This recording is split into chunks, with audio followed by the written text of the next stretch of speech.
Hitting eighth, the left fielder, Gregorio Petit. And batting ninth, second baseman, Johnny Giavotella. On the mound for the Angels with a record of 8-8 and a 5.32 ERA, right-hander Jered Weaver. Now for the first pitch and the play-by-play, here is my partner, Terry Smith.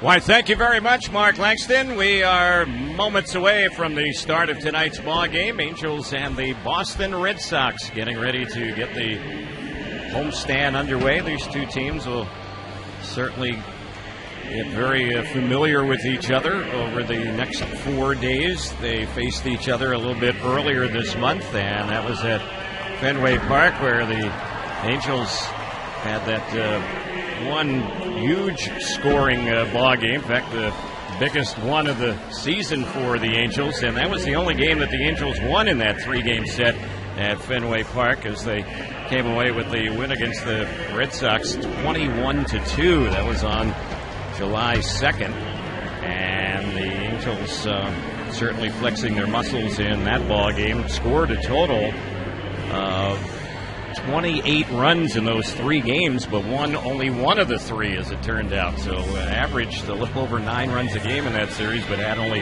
1 win. So we'll see what the offense looks like for both teams here as they get ready to square off tonight at Angel Stadium. The Angels come into the ball game so far in July, a record of 13-9. As far as the Red Sox, well, they've been struggling a little bit. They've played .500 coming out of the All-Star break, and they come into the game having lost 3 in a row and 5 of their last 6 ball games. So we are just about ready to get things started. Jered Weaver has completed his warm-up tosses, and the first batter that he will be facing will be the Red Sox leadoff man, Mookie Betts, who's having a very solid this season. He's 10th in the league in batting coming in, hitting .304, and Weaver's first pitch tonight. And that one is in there for a strike. We're underway. The count 0-1. That pitch 82 miles per hour. 81 degrees as we get things started. There's one a little bit outside. And the count 1 ball, 1 strike.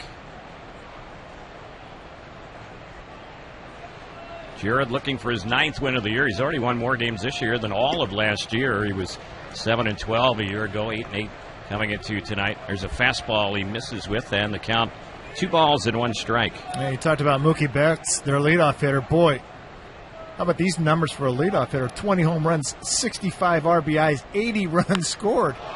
And the next delivery, this ball is hit well into center field. Going way back is Trout, and he makes the running catch out on the warning track, right in front of the wall out there in dead center. A long out for Mookie Betts, who's hit 20 home runs this year, and there's 1 away. Well, Mike Trout gets a great jump on this ball and just stays right with it, and it just stays up long enough for Mike Trout to run underneath it. When it was first left the bat, you thought this was going to at least get off the wall, but it just kind of died out there towards center field. So at the plate now is Pedroia, and their second baseman takes that pitch, and that's in their first pitch fastball for a called strike. That fastball at 82 miles an hour from Jered.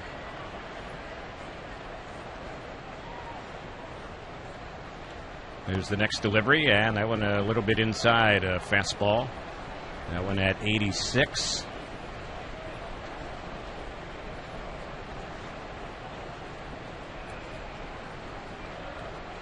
Waiting on deck, Xander Bogaerts, who's 2nd in the league in batting. Here's Weaver's next pitch. That's reached at, fouled off on the right side. The Red Sox as a team are hitting .290.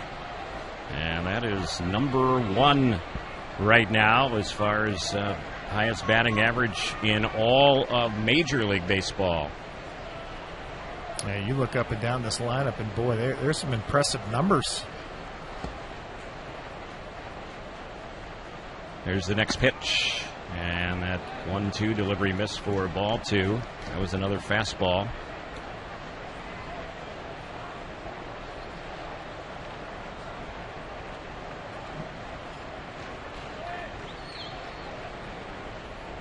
Two balls, 2 strikes. Here's the next one on Pedroia, and he checks the swing on that pitch and fouls that one back. Yeah, one little advantage for Weave here tonight is he hasn't pitched against the Red Sox since the 2014 season. So it's been a few years since these guys have seen him and faced him, and there's 4 guys in the lineup that have never faced Jered here before.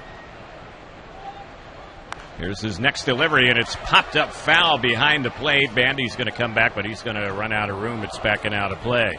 Want to remind you this copyrighted broadcast presented by Authority of Angels Baseball may not be reproduced or retransmitted in any form. The accounts and descriptions of tonight's game may not be disseminated without the express written consent of Angels Baseball.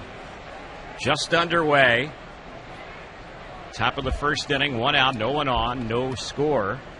And here's the next pitch on Pedroia. He lines one into right center field for a base hit. And it was out of the reach of Jered and bounces on out to Cole Calhoun.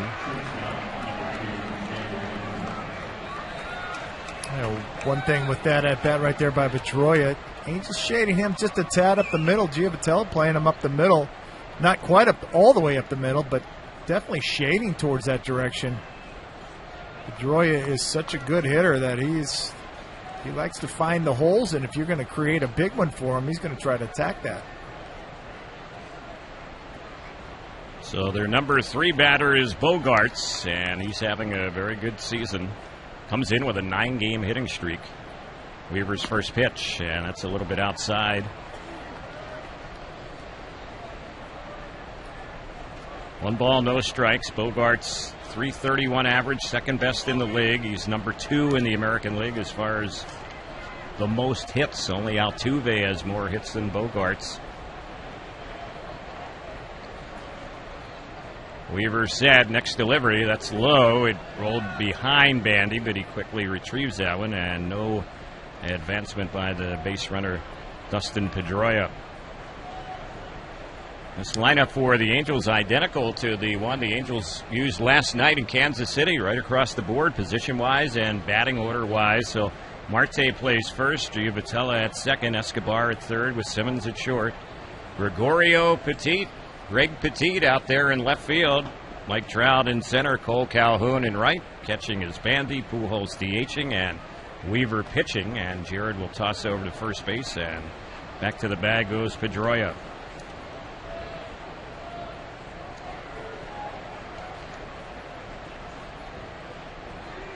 Waiting on deck is David Ortiz, Big Papi. He was honored before the ball game tonight.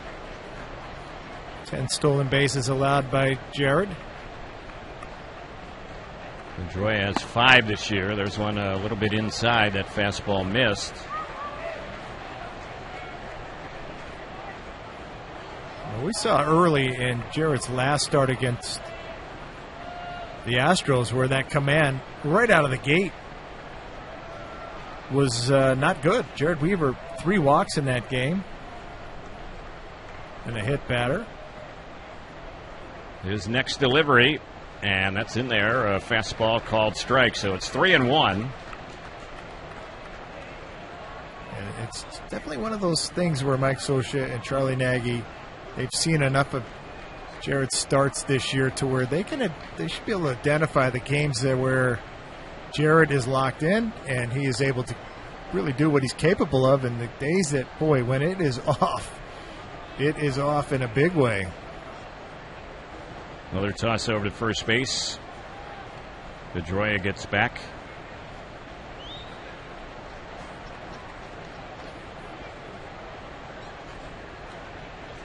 Weaver hunched over, looking in for the sign. 15 pitches so far here in the first inning. Facing his third batter. There goes Pedroia. The pitch is a strike. Throw down to second. Late. Stolen base. They might want to check this right here. And Mike Scioscia immediately comes out of the dugout and says, hold it, we're going to take a peek at this. This throw from Jet Bandy, once again, right on the money, and Pedroia has a big jump. Yeah, this got to get challenged right here by Mike Scioscia.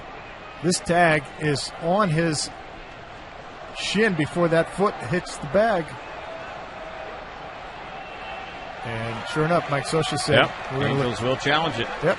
Get our first look at it, and it's pretty clear cut that the tag from Jered is on the calf before the foot of Pedroia makes contact with the base. And this one should get overturned. So if it does, it will certainly change the complexion of the inning. It would be 2 outs, no one on, instead of 1 out with a runner in scoring position at second. Well, the fans getting their first opportunity to take a peek on it on the big screen here. Joe West, who is the crew chief, made the call at second base. The home plate umpire is Andy Fletcher. First base umpire Mark Rippiger. Joe West, the crew chief. Second base umpire Kerwin Danley, the umpire at third. Andy Fletcher, who is calling balls and strikes tonight, is known as a hitter's umpire, so generally a fairly small strike zone. But both of these starting pitchers are guys who normally throw strikes in Weaver and David Price. Yep. This throw by Jet Bandy, once again, right on the money. Both catchers for the Angels, so you can actually throw Soto in there, too. He throws well. They have really worked hard all season long. Steve Solis gets with them. And they're going to call him out. Angels win the challenge. Caught stealing on Pedroia. So instead of his 6th stolen base of the year, that's the second time he's been caught trying to steal. But the throw from Bandy is what sets us all up. Jered's not quick to home plate. Doesn't give your catchers a lot of opportunities. And it looked like Pedroia had a decent jump, but the throw from Bandy right on the money. 3-2 delivery, and that one got him looking, struck him out. And that'll do it for the Red Sox. So Weaver ends up facing only 3 batters in the... Have the highest overall percentage still on the road. Irvine Auto Center. It's the Great American Savings Event all month long at every Irvine Auto Center store.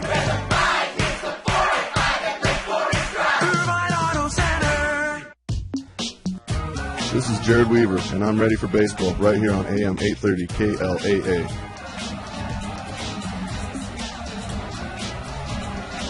So we get ready to move to the bottom of the first inning. One of the league's top hitters will lead it off. The Angels' third baseman, Yunel Escobar, third in the American League with a .325 batting average, 9th most hits of any player in the league so far, 8th in on-base percentage. So he gets ready to face David Price, who has the sign, and he delivers. First pitch, that's in there for a called strike. 0-1 to count.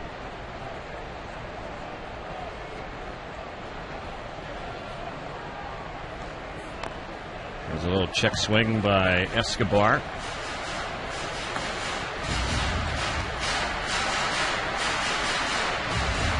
Cole Calhoun and Mike Trout to follow. Bottom of the first inning, a scoreless game here at the Big A. And here's the next pitch from Price, and that one is fouled off on the right side, out of play. David Price has a real compact delivery, and you watch him, it's kind of like he's working from the stretch. Yeah. He starts with his lower half, his legs. Everything's facing the first base bag, and it's pretty simple. Just picks his leg up and comes to the plate. There's one fouled back by Escobar, back to the screen. So the count holding, no balls, 2 strikes. Look at the first inning velocity, this first hitter of the game. 92 has been his max, and this is a guy that used to be able to run it up pretty consistently in that 95-plus range and sit around that 97 range. There's the 0-2 delivery, and again it's fouled off on the right side. That went back to the club level, out of play. Price in his major league career has won 113 games, and he's lost only 63. He's pitched for Tampa Bay, Detroit.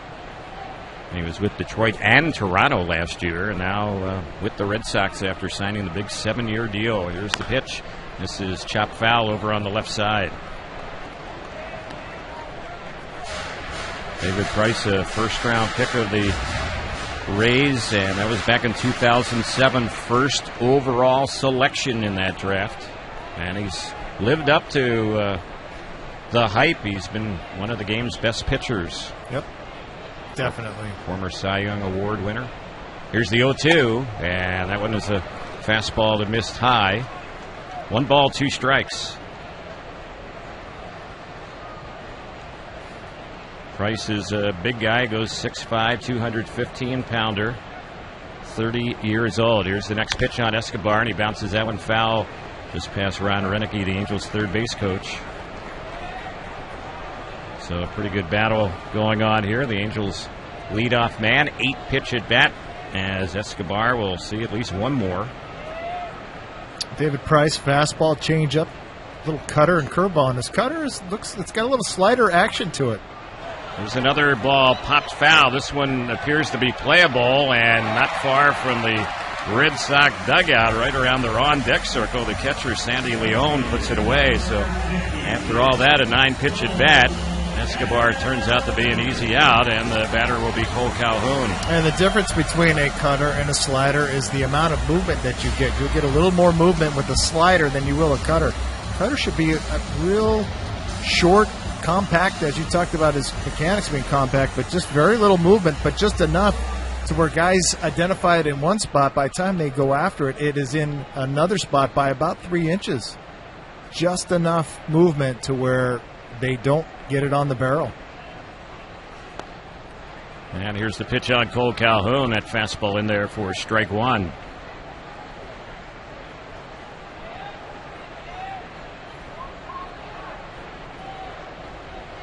Cole comes in. He's hitting .279. Next pitch, a swing and a miss. 0-2 the count. Good off-speed pitch there from David Price. A good curveball right there from Price, and that makes Calhoun take a little trip around the entire batter circle right there to regroup. Cole Calhoun 4 for 20 on the last road trip. Here's the next pitch, and a cut and a miss, and he takes care of Cole Calhoun on 3 pitches, struck him out. So Mike Trout will be the next batter, 2 away here in the Angels' bottom of the first inning. Last time that Price was on the mound for the Red Sox, that was a ball game 5 days ago on Saturday, and he did not figure in the decision in a game against the Minnesota Twins, and he's allowed 11 hits in each of his last 2 starts. He's gone exactly 5 2/3 innings each of the last 2 starts. First one on Trout, and that's a fastball that he takes for ball 1. It's 1 ball, no strikes. Best fastball of the night by David Price at 94. Next pitch on Trout, and that one is the pitch he takes for a ball.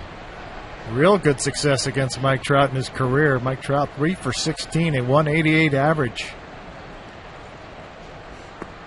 There's one low and inside. A fastball misses. 2-1 the count. That was actually a little feature today on the MLB channel, the Price-Trout matchup, and why David Price has had so much success against Mike Trout, and it's all about that cutter on the inner half of the plate. And Trout chased that fastball there, got a good cut, but misses it. And they must have shown 20 cuts of that exact same pitch from David Price. A good fastball in on Mike Trout, and he just has not been able to make that adjustment. Here's the 2-2. That's hit sharply, but right at the shortstop. It's stopped by Bogarts. His throw will get Trout, and that's how the inning ends. So the Angels have a quiet bottom of the first. Go down 1-2-3 against David Price. 1 in the 30 KLAA. Don't forget, every fan matters when the Angels take on the A's on Tuesday night, August the 2nd. Next Tuesday night, 7:05 first pitch. Fans in attendance receive an Angels soccer scarf that evening. It's courtesy of Micro Semi while supplies last. You can visit angels.com or call 714-4ANGELS to purchase your tickets today.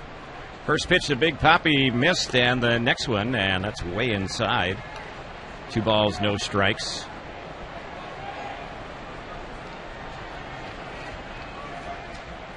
Weaver gave up a hit, had a strikeout in the top of the first inning. Angels won a challenge in the first inning as well, and a play where Pedroia was called safe, stealing second.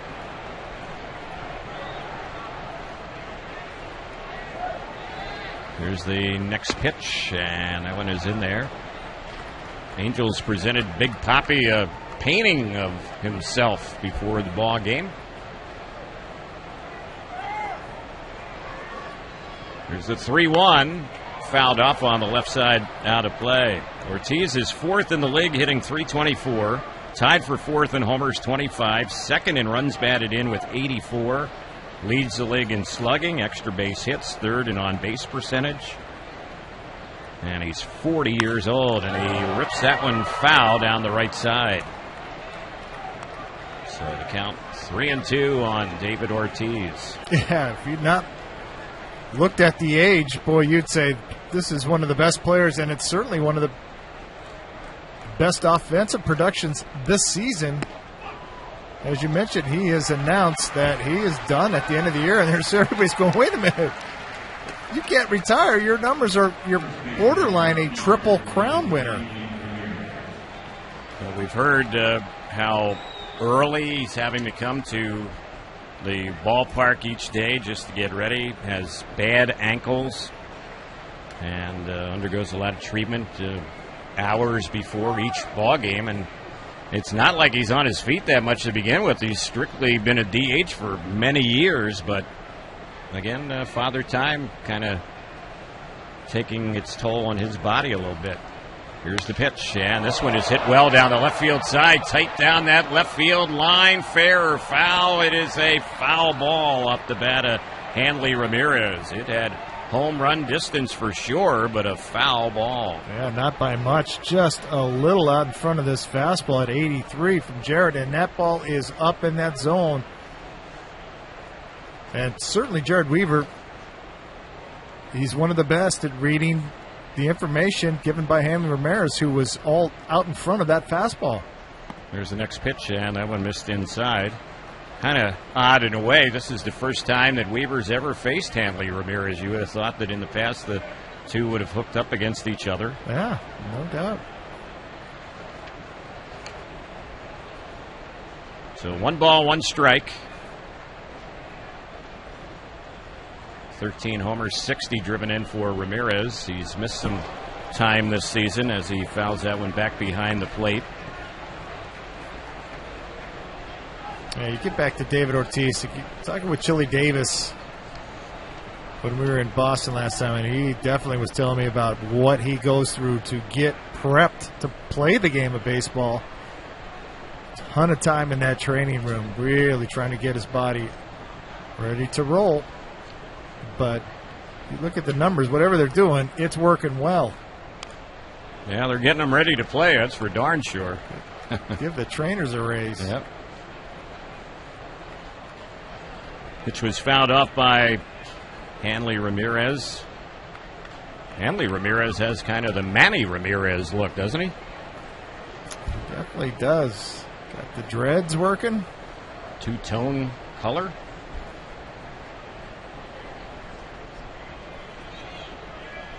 One ball, 2 strikes, the count on him. Here's Weaver's next pitch, and that one just missed. Good pitch, a little slider there from Jered, right on that borderline outside corner, as you talked about. Andy Fletcher maybe a little tighter than normal. And certainly that looked like that right there. So it's a 2-2 count. We'll see what happens on the next one. And that ball's lined in the gap in left center field. Chasing after it and running it down is Gregorio Petit. Last night was the first time he ever played in the outfield. Tonight's the second time, and he's looked good both nights out there in left field for the Angels. Oh, this was his most challenging play, no question about it. It's that line drive, and he thought he had it sized up and then realized this ball is still a little ways away from him. Had to shift gears and make that catch about waist high, and immediately looks into the dugout, and everybody's tipping their caps.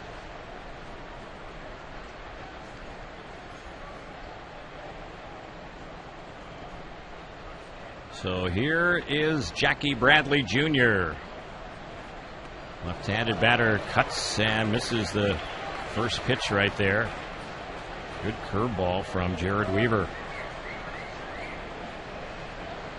Bradley Jr. is hitting .302.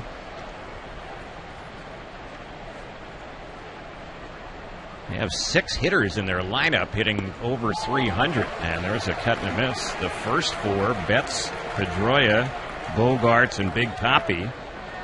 And then Bradley and the catcher Leone, all 300-plus hitters this year. They have 5 guys in their lineup with over 60 RBIs. Here's the 2-strike pitch. That's up and in. And the count, 1 ball, 2 strikes. Red Sox are number 1 in the American League in runs scored.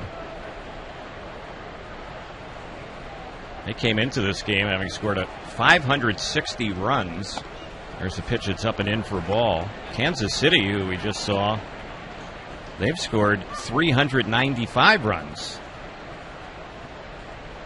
So the Red Sox have scored 165 more runs than the Royals. That's a big difference right there. 2-2. Lifted in the air, hit well down the right side, but that one is pushing foul, backing out of play. Well, there's no question when you score runs, you're going to be in a lot more ball games than if you don't. And all you got to do is go back to the 2014 Angels, where they led the league in runs scored, won 98 games. Certainly helps. Counts 2-2.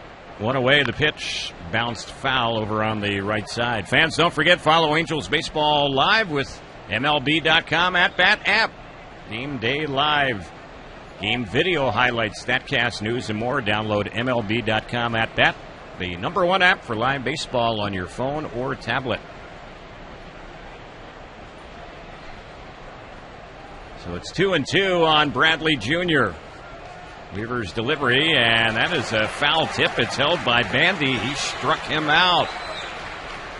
Like a fastball there. Second out in the inning. Weaver has strikeout number 2.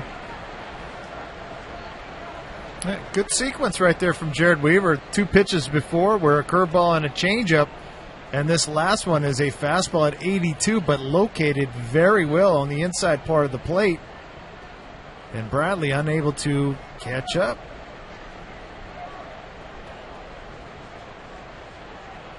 So we'll see if Weaver can get the final out here as he matches up against Travis Shaw, another left-handed batter. And the first delivery there, a first pitch curveball that missed. 1-0. When the Angels bat in the bottom of the second, we're scoreless right now. Pujols, Marte, and Simmons against Price.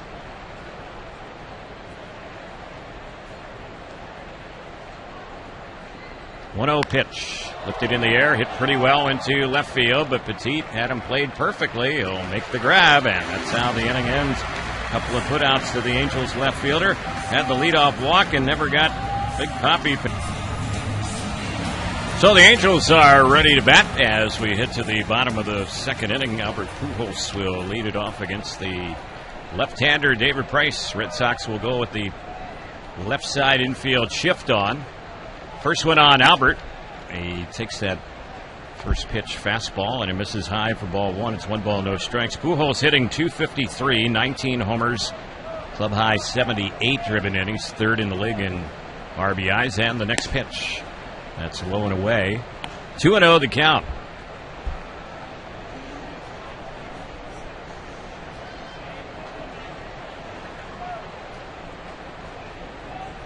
Price is set, and here's the 2-0 on Albert. Grounds it on the right side, and it's way out of the reach of Ramirez. It bounces on through to the right fielder, Mookie Betts. So Albert beats the shift. He has a leadoff hit. That's the Angels' first hit tonight. So a runner on, and Marte will be the next batter. We're seeing this a lot from Albert Pujols in recent games. Balls on the outer half. Albert not trying to pull him, going right with him. This is a fastball at 92 on that outside corner. With that big shift on, Albert just hits it hard into right field. So here's Marte. He's batting .229. Albert having a little chat with Hanley Ramirez, the first baseman. Yeah, they were hugging each other just a minute ago.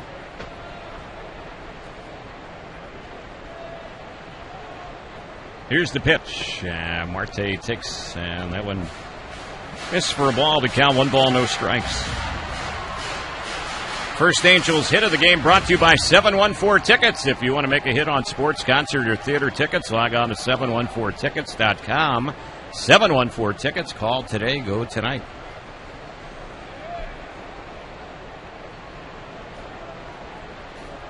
Next pitch, grounded sharply on the left side. It's stopped by Shaw, flips the second for an easy out, relay to first, an easy out. So a tailor-made double play ball off the bat of Marte. 2 are gone, and Simmons will be the next batter. This is a nice play by Travis Shaw. Moving to his left, just keeps his momentum going, gives Pedroia a good feed. Nice double play turned by the Red Sox, and that was the 13th double play turned behind David Price this year.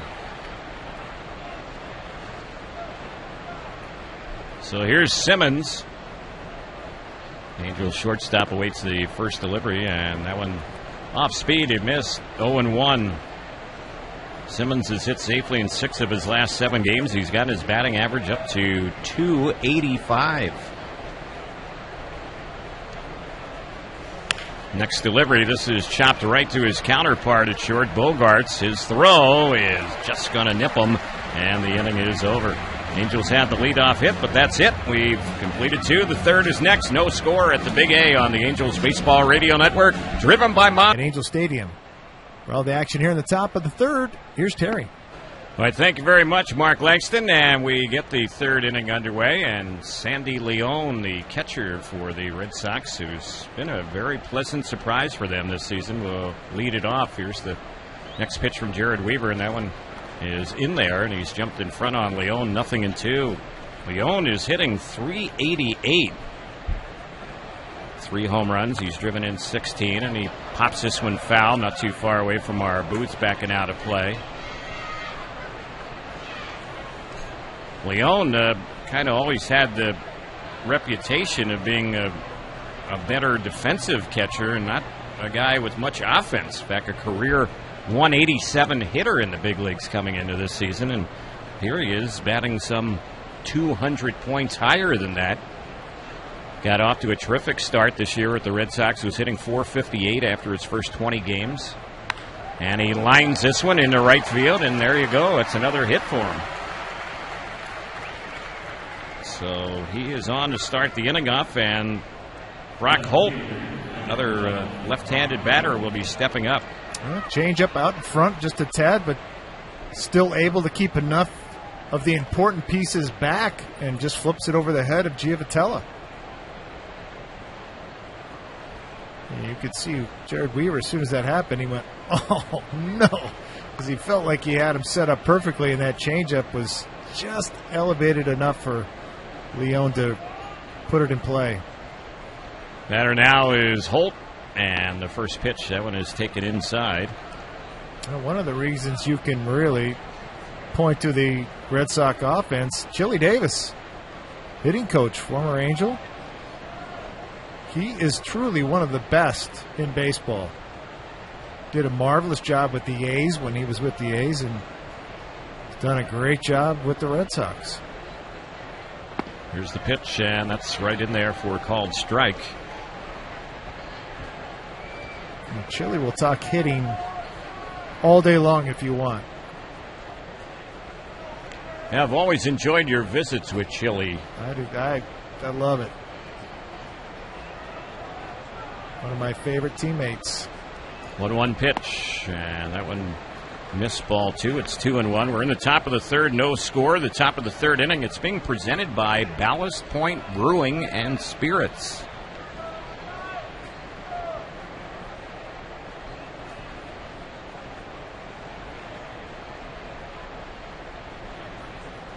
Holt is the 9-hole hitter. And Weaver's 2-1. Tried to work him inside with that one, and that pitch missed. Chili Davis, when we were both with the Angels, we had a disco party at my house. Everybody on the team showed up.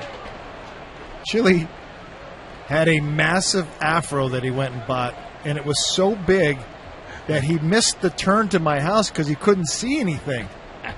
It took him 20 minutes, he said, to get to the house because he didn't know where he was. Here's one lined into right center. That's going to fall in for Holt, breaking for third, and beating the relay over there is the lead runner, Leon, the catcher. So he goes first to third on Holt's single, and now the Red Sox have something going on with runners at the corners, nobody out. Wow, interesting that Leon would go first to third on this ball right here, and Cole Calhoun not real quick to get to the ball, and just probably in his head thinking that Leon, there's no way he's going to go to third base. So that was a hustle play by their catcher to get the extra base. I would have never bet he would have went to third, and he didn't really hesitate.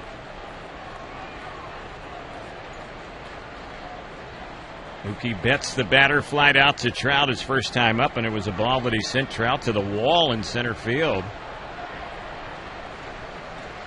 Here's Weaver's pitch. This is fouled back, not too far away from our booth. That'll land just to the right of the booth. I was tracking you, Terry. Yeah, we have a new monitor up here in the booth. That would have been great. First night we're using it, and then it gets smoked on a foul ball. It would just be par for the course. Yeah, consider we haven't had one all season. Take out your little mini-me over there. Well, it's been a work in progress, Mark, as you're well aware. It's been a while for that thing to get rolling, but it's rolling tonight. Here's the pitch, lifted in the air into left field. It's right at Petit, but it's probably deep enough to get in Leon. He will tag. The throw is going to be laid. It's cut off over there by Escobar. So a sac fly for Betts, and Boston has a 1-0 lead. Well, you can give Leon a lot of love on this one right here, going first to third on Cole Calhoun, setting that whole play in motion. And this is just a curveball that Mookie Betts gets underneath it just enough, and Petit, not your typical outfielder, obviously day number 2 on the outfield, but that is on Sandy Leon going first to third. So Pedroia's the batter. They have 1 out, 1 in, and 1 on. The runner at first is Holt. He did not advance on the sac fly.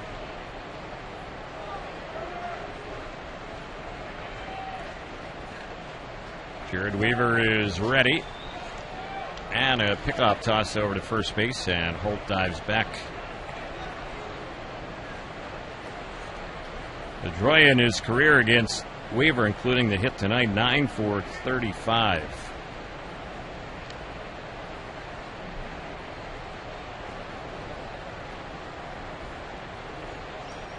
Here's Jered's pitch, and that's on the outside part of the plate. Looked like a changeup he gave him there, and the count 0-1. Bogart's waiting on deck.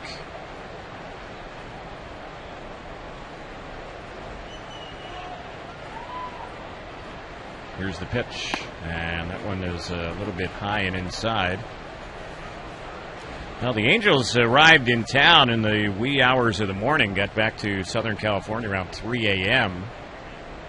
And the Angels did not have batting practice outside before the ball game tonight. The Red Sox did. They were in Boston yesterday, but they had a day game, so they beat the Angels here to Southern California. They got in last night around 10 o'clock at night. Here's the pitch. Runner goes. There's a liner. It's hit right at Simmons, and he has the baseball. He can either tag the runner Holt. Now he throws to first, and that'll complete the double play. There's a little cat and mouse game going on there. Holt was standing at second base. He was on the move, and he just kept standing there, and Simmons started to inch toward him, and then he... On the home of your Halos, Angels Radio, AM 830. Jet Bandy leads it off as we go to the bottom of the third, 1-0 Boston, and he takes the first pitch, and that's a fastball, miss for ball 1. It's 1 ball, no strikes.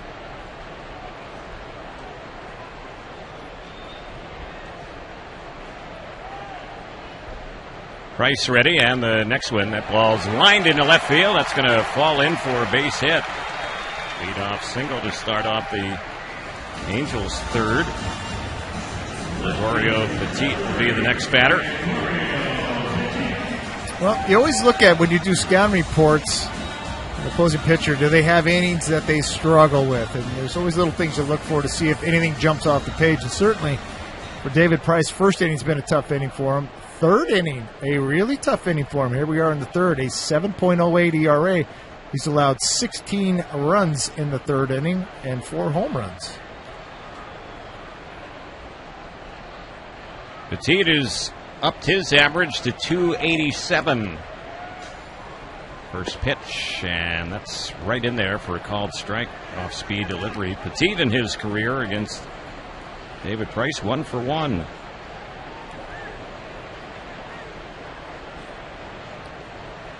Yeah, when you give those numbers for whatever it's worth, it's like those numbers do paint a little bit of a picture, but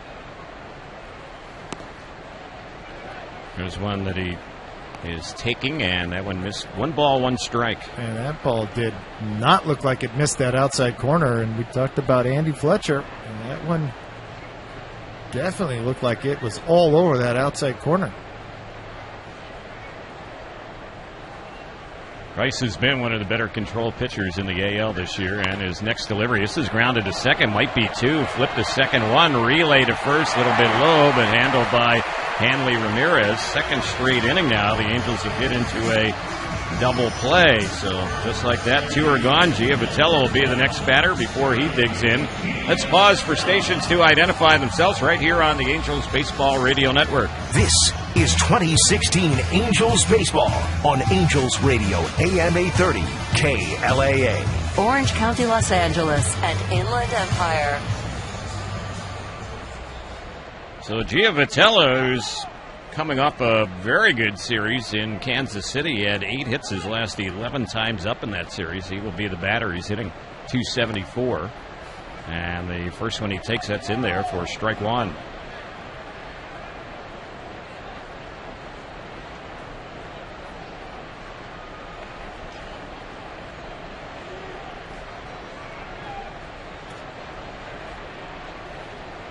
Here's the next pitch, and that's a little bit low and inside.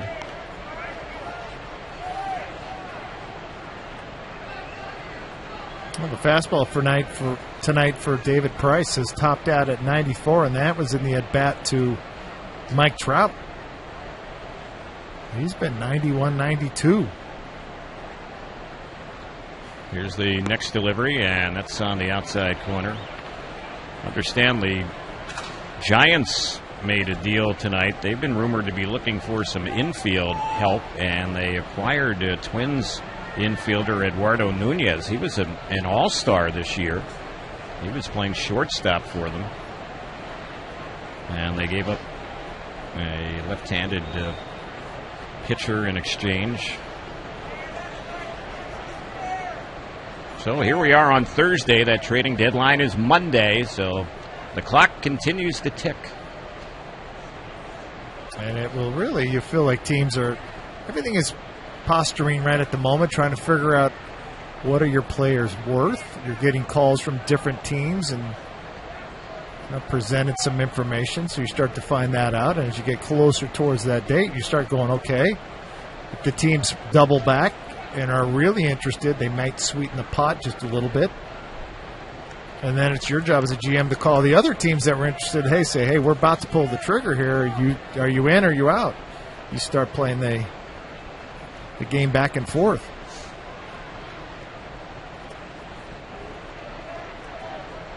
Two balls, 2 strikes to count. It's 1-0 Boston. The Angels are batting here in the bottom of the third. And the 2-2 on Giavatello. He waves at that one. He fooled him, struck him out. Looked like a slider got him, and that's how the inning went. Second strikeout in the game for David Price. Fourth is right around the Jered Weaver. Weaver's allowed 3 hits, a run. Walked 1, struck out 2. And here's the first one on Bogaerts, and that is a little bit inside. It misses ball 1. Bogaerts is a native of Aruba. All-Star this year for the first time. He signed with the Red Sox when he was 16 years old. Now 23. 1-1 to count.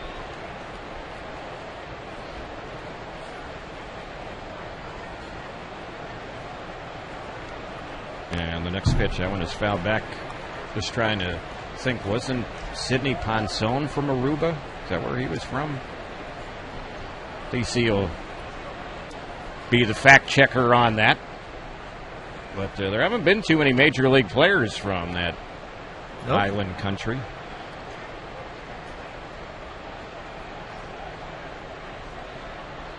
And here's Weaver's next pitch. This is popped high in the air to left field. Waiting for it to come down is Petit, and he will put it away, and that'll be the first out. Fans, the bottom of the third inning was brought to you by your Southern California Chevy dealers. Find a great deal on select 2016 vehicles at the Chevy Summer Sale Down. Visit your Southern California Chevy dealer today.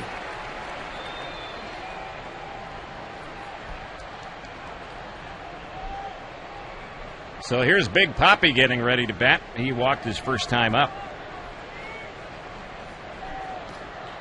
Infield is playing him to pull, so the shift is on, and the first pitch, that one is low. We talked about signing guys like Bogarts, how good scouting is, and if you got some serious talent, they will find you, especially in today's world where technology, a youngster could put a hitting tape out and kind of ship it out. I remember doing some clinics over in Taiwan, and they had major league scouts over there that were scouting the leagues over there. Well, there was a long time where, remember how good the Taiwanese Little League team was? They would come to that Little League World Series, and they were always in the thick of things. They won a few of them. Wasn't there some issues with that, too? Yeah, Jered Weaver is losing his mind out there on the mound. And the pitch before, he was all over Andy Fletcher and was from the mound going, that is a strike, that's not a ball. And that last one, he had to do a loop around the mound just to regroup. Next pitch on Big Poppy, and he lines that fastball into right center, and Weaver is still looking and barking at the home plate umpire, Andy Fletcher. This is where Andy Fletcher has to turn his back on the situation and not look at Jered Weaver. He kind of took a few steps towards the mound after that. Jered looked back after that, said a few words, and Andy Fletcher kind of started walking towards the mound to where just got to let it go.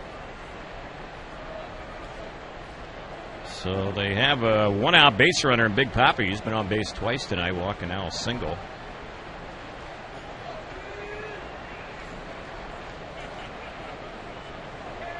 And here's the pitch, and that one is low and outside. Bogarts led the inning off with the fly out to Petit. We were mentioning he's from Aruba. DC confirmed Sidney Ponson. Sir Sidney was from that country. Well done, Terry. Yeah, he was knighted by his country as well when he was pitching in the big leagues. Wonder what he's doing these days, Sidney Ponson. Usually when you throw your fun facts out like that, Terry, you are 50-50. No. Usually you're on that. And here's the next pitch. That's a called strike.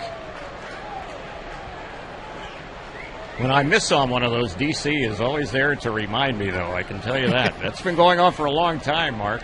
Many years, in fact. You know, I have a hard time believing that. Well. Here's the 1-1. That's fouled back on the right side, out of play. Red Sox run came last inning, and it came on a sac fly by Mookie Betts. He brought in Sandy Leon from third base. Jered Weaver, as he works here in the fourth inning, is at 66 pitches in a 1-0 ball game, so they've made him work a little bit out there on the mound.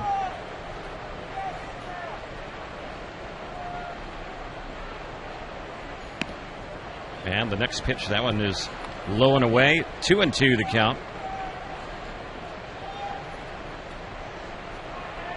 Dave Dombrowski, the GM for the Red Sox, a couple of boxes down to our left. He travels with their team every road trip. Most GMs don't really travel with the clubs. There's a liner right up the middle. That's going to fall in for a base hit. Sharply hit single right up and straight away in the center field off the bat of Ramirez. So a couple on now, back-to-back one-out singles. Jackie Bradley Jr. will be the next batter.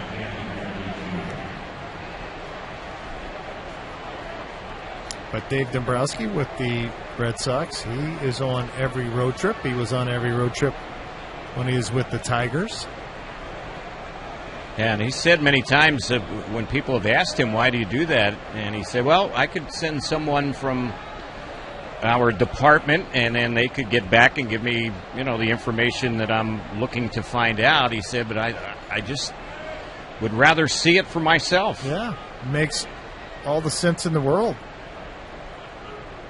Here's the pitch. That's high and away. 1 ball, no strikes. But he's one of the few that actually travels with teams. Most teams don't. Most of these GMs stay back, and there's usually somebody from baseball ops that travels with the ball club too. Here's the next delivery. It's lined. It pops out of the glove of Giavitella, so he flips to second. They have the runner, David Ortiz, caught in the rundown there, and Angels are going to turn a double play on that one, and the inning is going to end. Yeah, and that was not by design. Pujols, and you are listening to Angels Baseball on AM 830 KLAA. First batter up for the Angels is Yunel Escobar, and he grounds the ball right to the shortstop, and Bogarts will throw him out. So 1 pitch, 1 quick out. Cole Calhoun will be the next batter. This is tonight's fantasy inning sweepstakes inning, and we have 1 gone here in the Angels' 4th. Boston up 1-0. Calhoun will be the batter. Tonight's contestant in the fantasy inning sweepstakes is Alex Juarez from Inglewood. Any Angel batter gets a hit in this inning, Alex will win a 2-night stay, 1 round of golf, dinner for 2 at Fantasy Springs Resort Casino located in the Palm Springs area. If you'd like to be a contestant, you can sign up. Just text the words AM830 Fantasy to 50352. And the pitch on Cole Calhoun, he takes that one for a ball. 1 ball, no strikes. When the Red Sox top of the 4th ended, that was the ball that Jackie Bradley Jr. lined, and Giavitella kind of crouched down, had it go in his glove. It popped out, and then Johnny, the ball's in play there. Wasn't a put out. He didn't catch the liner. He flipped to Andrelton Simmons. They got the force out at second, and then Big Papi was easily caught between second and third. He had to try to advance on that one since it wasn't a caught ball in play. Here's a bunt by Cole Calhoun, and it's a beauty. It's going to roll up the third base side, and he has a 1-out bunt single. So that's the 3rd Angel hit in the ballgame. They've all been singles against Price, and now Mike Trout will be the next batter. Oh, perfectly placed. The big shift on Calhoun. Nobody really home on that left side. And the only guy left was Xander Bogaerts, and he was almost in that normal shortstop position, so a ton of room on that left side. And Calhoun lays it down, and David Price is the only guy that can make a play, and this one he had no chance. Great bunt right there by Calhoun. So that means we have another winner in our fantasy inning sweepstakes. The bunt single by Cole Calhoun makes Alex Juarez of Inglewood a winner in our fantasy inning sweepstakes. Trout stepping up, and here's the first pitch on him. It's taken for strike 1. Tonight's contestant wins a 2-night stay, 1 round of golf, dinner for 2 at the Fantasy Springs Resort Casino located in the Palm Springs area, and we'll have another contest coming up sometime tomorrow night. This will be just the 40th pitch of the night for Price, and it's grounded to short, and it popped off the glove of Bogaerts. Still has time to get the out at second, but it cost them a double play. The relay is late trying to double up Trout. Yeah, you never have the luxury of bobbling or dropping a ball with Mike Trout involved in any aspect of it. As soon as Bogaerts drops it, There's no way they're going to turn a double play on that at all. Well, the bottom of the fourth inning is brought to you by Captain Morgan. Enjoy Captain Morgan and Cola. Please drink responsibly. Captain's orders, Terry. Here's Albert set to bat. He's had one of the Angel hits tonight. Trout is on at first. 2 away in the inning. 1-0 Boston, bottom of the fourth. And here's the pitch on Pujols. Albert takes that one for strike one. A light schedule of games around Major League Baseball, and especially in the American League. The other 2 games in the AL have already concluded, including the game in Texas between Texas and Kansas City. And Texas ended up beating the Royals in that game tonight 3-2. Seattle is off this evening. They'll play the Cubs tomorrow. Houston is off. They'll play at Detroit tomorrow. The A's are off. We'll be in Cleveland tomorrow. But the first place Rangers do win. Snap a little losing streak when they're 59th of the year.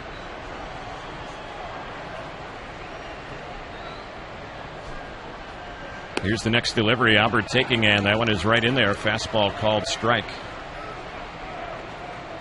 Minnesota beat Baltimore tonight 6-2. Orioles entered the night up by 2 on Toronto and 2.5 on Boston. So the Red Sox could pick up a game if they hold on and win this ball game. Still a lot of baseball to go.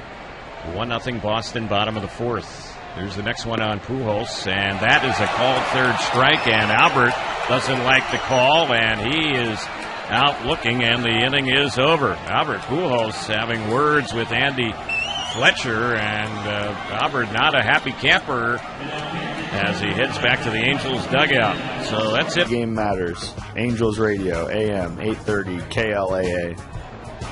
We move to the fifth, still 1-0 Boston as Jered Weaver delivers. He's facing Travis Shaw. And the first pitch fastball in there for a strike. Shaw flied out his first time up. Sandy Leon and Brock Holt, the rest of the bottom third of the batting order, will follow. There's a pitch that's low. Ram Out of Town scoreboard is coming up in just a moment. Want to remind you with Ram you can do more of everything, especially the fun stuff. Find your summer of fun with great deals at the Ram Summer Clearance Event. And here's the pitch. That's a liner that's right at Giavitelli. He was a few feet back on the outfield grass. Didn't have to move at all. Caught it about waist high, and there's one gone. Leon will be the next batter. We mentioned on the AL scoreboard, Texas beat Kansas City 3-2. Hamels gets the win. He's now 12-2. And Odor and Moreland had home runs in that ball game. Ned Odor, their second baseman, the Rangers' second baseman, 19 homers this season. It's a pitch in there for a strike on Leon. And Minnesota beat Baltimore 6-2. Interleague play, Cubs over the White Sox 3-1. John Lackey wins his 8th of the year. Chris Sale was the loser, his first game back after his 5-game suspension. Aroldis Chapman got his first Cubs save tonight, and that game was played at Wrigley. There's the next pitch, fouled back behind the plate. And in the National League, as we look up at the out-of-town scoreboard, just about everything is over. Colorado beat the Mets 2-1. Milwaukee over Arizona 6-4. Phillies beat the Braves 7-5. Cardinals beat Miami 5-4. Next one fouled back just below us, and the only other game going on besides our game is in San Francisco. Giants are trailing the Nationals 3-1 with that game in the top of the third. The Giants have been slumping. They've won only 2 of their last 10. They entered the day up by 2.5 on the Dodgers. There's a pitch lifted in the air into left field. Petit's been pretty busy out there. He's under. He'll catch that one, and 2 are gone here in the top of the fifth. I was watching that Mets-Rockies game today, and the Mets had a 1-0 lead in the 9th inning. Lost that in the 9th inning. They brought in closer Familia. Back-to-back blown saves for him. And I think he had 51 or 52 consecutive saves. Yeah, he's been pretty reliable. Up until a couple days ago. There's a pitch that's taken by Brock Holt for a ball.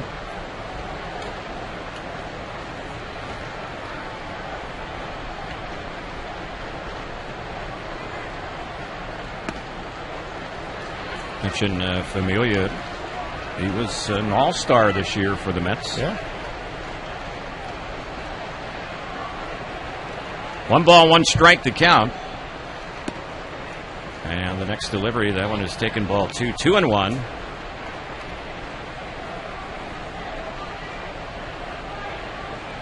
It's 1-0 Red Sox here in the 5th inning. The next pitch chopped foul over on the first base side. 2 outs here in the top of the inning with the Angels bat in the bottom of the 5th. Marte, Simmons, and Bandy against Price. And just looking at the first 4 innings he's worked, the Angels have not gotten a runner past first base against them. Here's the next delivery. Here's another one lined at Johnny Giavotella, and another ball he holds on to, and the inning is over. He's getting some action here the last few innings at second base. 1-2-3 inning for Jered off as the Angels are set to bat. Bottom of the 5th, 1-0 Red Sox. And David Price delivers. The first pitch grounded foul over on the third base side. 0-1 on Marte, who so far tonight in his only at bat hit into a double play. The starters have looked good so far in this ball game.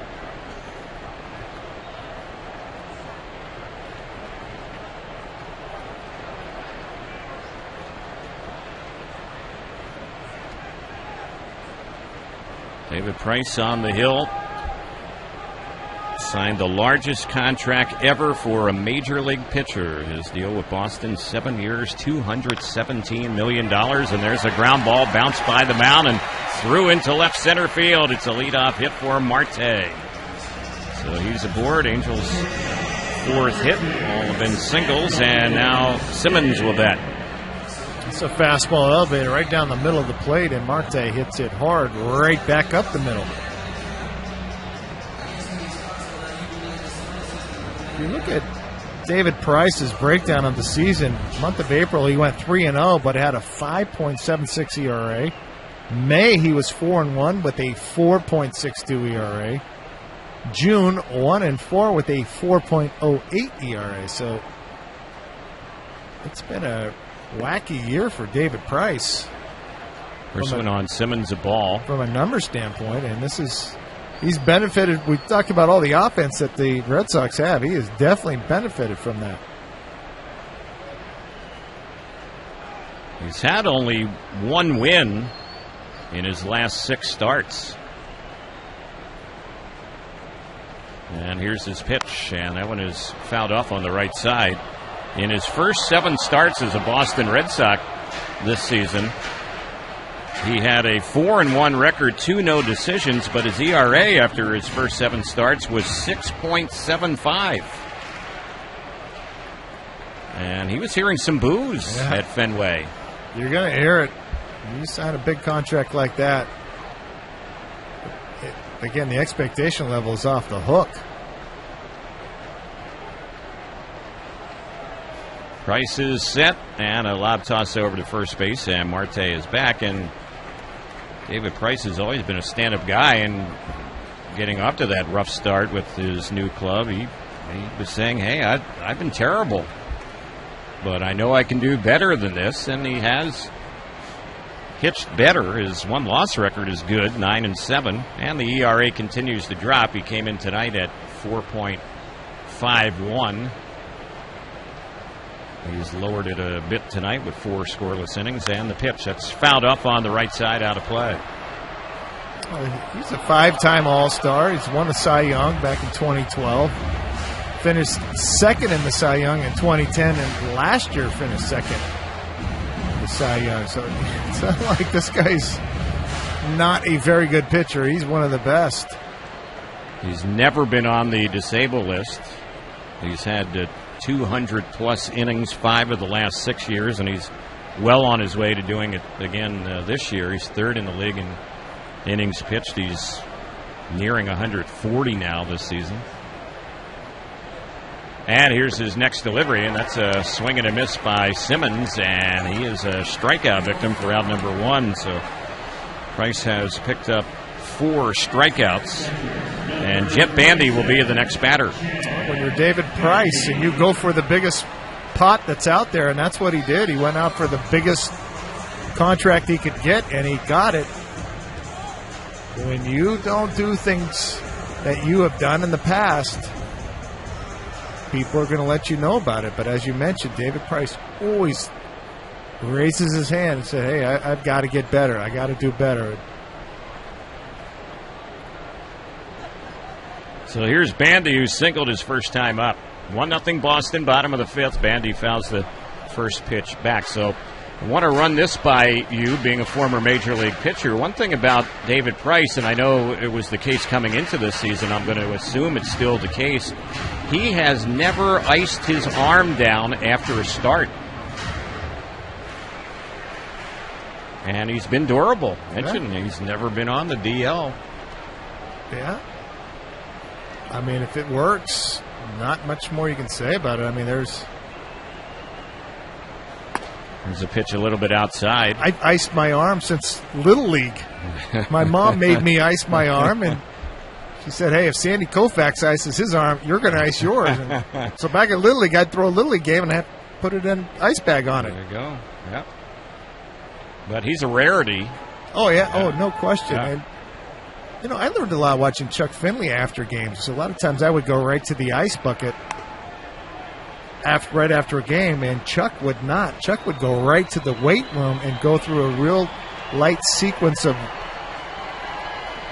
movements to really kind of flush some of the lactic acids out of his arm. So he would go in there before he put ice on. He did put ice on, but he went through a workout, and I started to do that a little bit towards the end.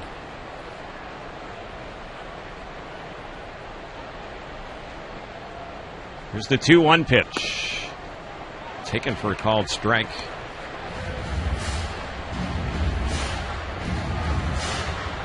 There was not a better feeling than after throwing a nice ball game to get in that, and I would stick my arm in a bucket of ice, and it would feel so good. I couldn't put another body part in ice without freaking out, but my elbow, it felt good on my elbow. 2-2. Bandy fouls that one back to our right, and back to the club level out of play. Nice crowd tonight. Probably be in the 40,000 range.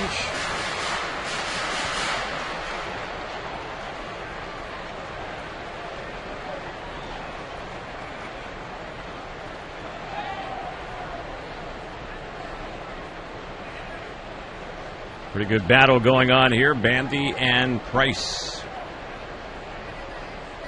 Counts 2-2. And the next pitch, there goes the runner, and that's fouled back to the screen. So Bandy's hanging in there against David Price.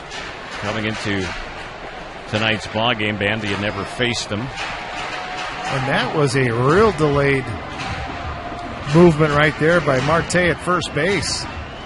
That ball was already halfway to home plate before Marte took off towards second base.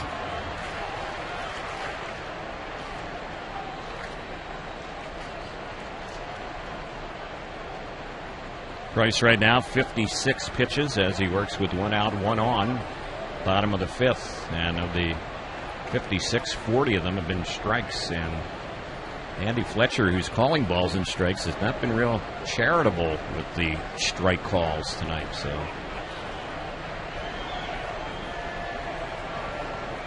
Price has been very accurate with his pitches at the moment. 2-2. And that one is a little bit low. It didn't miss by much. Fastball at 95. Yeah, best fastball of the night from David Price. And this one, I think, catches the bottom side of the strike zone right down the middle of the plate.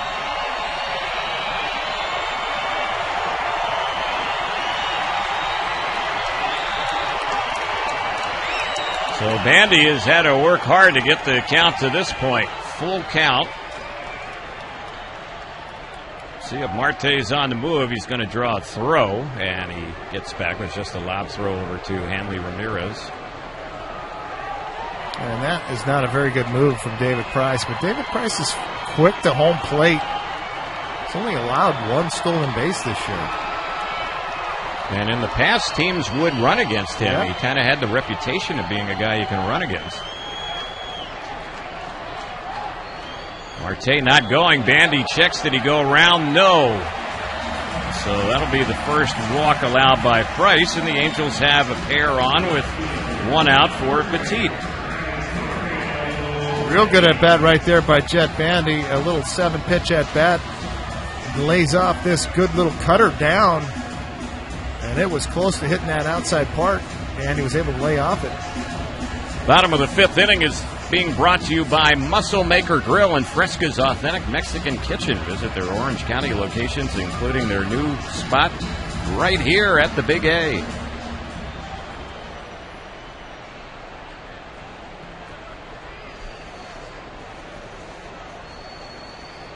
So the batter is Petit.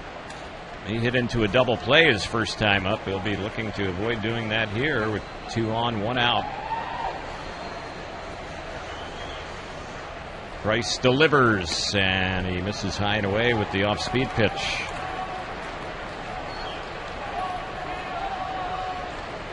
Bogarts goes over to have a word with David Price.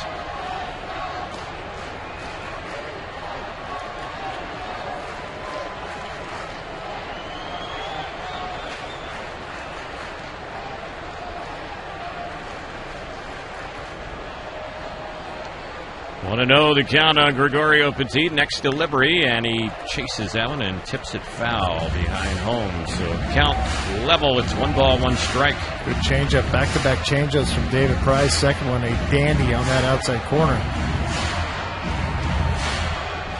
Petit, as he's known by Mike Scioscia, as Greg. That kills me every day when he starts talking about Petit, and he just says, you know, Greg's going to play left field. We're like, wait a minute, who are you talking about? Yeah, he likes to call him Greg, I guess short for Gregorio, the Venezuelan, and the pitch. That one is fouled off. It definitely throws you for a loop. Yep. 1 ball, 2 strikes. With all the roster moves the Angels have made this year, you immediately start checking the roster. Who's Greg?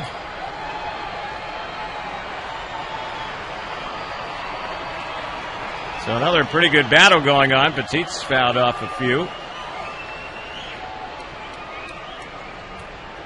Price has him down, though. 1 ball, 2 strikes in this at bat, and now Price will bluff a move to second base. That move right there, that inside move to second base, nowhere close, nobody even close. That's a lot of times you nod your head that you're okay with that sign, and then right before you pick your leg up, you start second guessing that. So you'll just do an inside move, or you'll step off, or you'll do something so you can go through the sequence again. Here's the pitch. Fouled off on the right side. That's going to push back and out of play.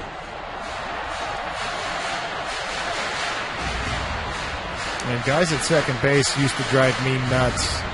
I would always come up and I would stare at them, and so many signs can be relayed from the runner at second base to the hitter, where the catcher's set up. If they have your sequence of pitches, you've got to be concerned. I was always thinking that everybody had everything that I did, and they were tipping the hitter. If I saw their head move one way or the other, I would have to step off, call the catcher out, change signs.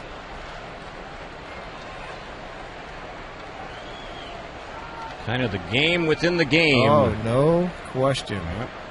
And there's some teams that are really good at relaying signs with guys at second base. And the most important thing is the location. If they know location, they can kind of start guessing what the pitch is. Usually if it's in on the inner half of the plate, it's not going to be off speed. It's going to be something hard in.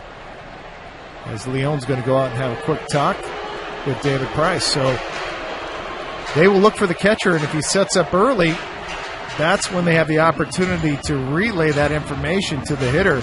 And they could do it by hands on the hip, hands on the knees, and then out up, and then kind of wave them down a little bit, their head, moving their head one direction or the other. If the catcher sets up in, they look one way. If he's the other side, they look the other way. And a guy could be out there not even relaying, and I think he is. Sure. That's how messed up I was. So here's the 1-2. There goes Marte to pitch a ball, throw to third. He's a dead duck. So not sure if things were designed to go that way, but Marte's an easy out at third base. Yeah, Marte, he got a decent jump right there. This throw from Leon is not a bad one. It's up, but Marte not really one of the faster guys on the club out there. It was thrown out easily. And he already was in scoring position, so now 2 outs, just Bandy on at first base. There's the next one on Petit, and he fouls it off down the right field side. It's pushed back out of play. Fans, don't forget, join the Angels when the Halos take on the Oakland A's on Wednesday night, August the 3rd, next Wednesday, game time 7:05. Fans will receive a Mike Trout Flick motion card, courtesy of Fox Sports Go, while supplies last next Wednesday. You can visit angels.com/promotions to purchase your tickets today.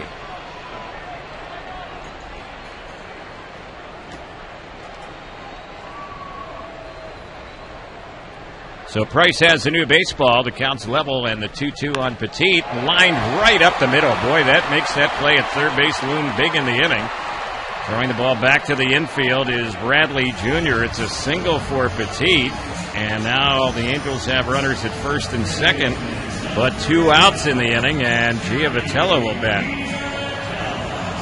And again, I don't think Marte was given the steal sign right there, because if that would have been the case, you would have seen Bandy, the trailer, right behind him. So you'll set of signs out there where you give one guy a steal and the other guy gets a hold. Usually if you see the steal sign, they're both going to run. And Marte was the one that was running and I guess he thought he had a pretty good jump. Mike Scioscia never wants any of his players to shy away from being aggressive, and that turns out to cost the Angels right there. So let's see if Giavotella can come through with 2 outs and runners at first and second. Struck out his first time up tonight, and he hits this one hard but foul on the third base side. Johnny's been hot. 3-game hitting streak. He's 8 for his last 12.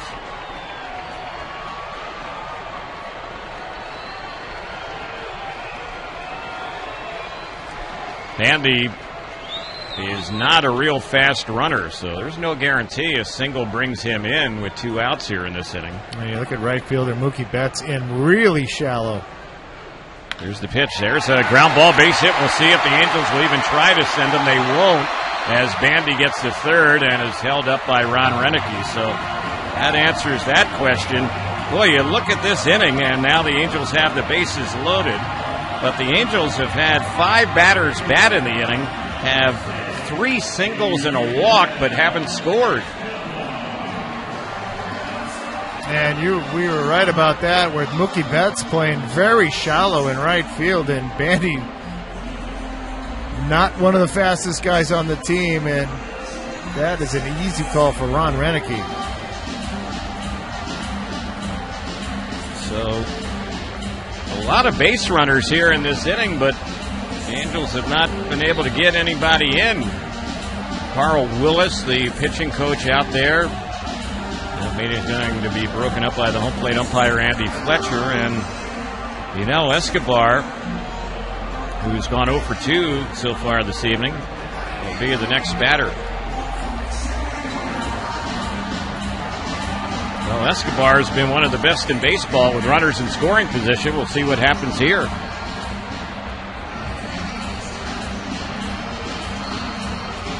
Escobar's batting average with runners in scoring position coming into tonight's game .432. That's second best in the majors. So we'll see what happens. 2 outs, 3 on, and the pitch. And that is a breaking ball in there for a called strike. As far as when Escobar is batted with the bases loaded this season, numbers not real good, even though he's been good with runners in scoring position with the bases loaded. He's just 1 for 6 with 1 RBI. Here's the next pitch, and that's low. 1-1. 1-0 Boston, bottom of the 5th. 2 outs, 3 on.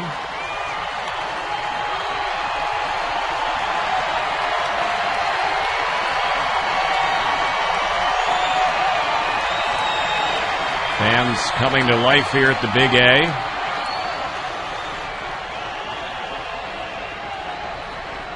Base hit here could give the Angels the lead. Pretty good shot.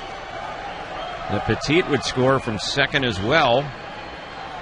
1-1 delivery. It's chopped right at the shortstop. Looks like an easy play, and out at second will end the inning. So Escobar bounced it right to Bogarts. He flipped to Pedroia, and they easily get Giavotella at second base. Angels did just about everything but score. 1988, Dodge and Ram have the highest overall percentage still on the road. This is Johnny Giavotella, and you're listening to Angels Baseball on AM 830 KLAA.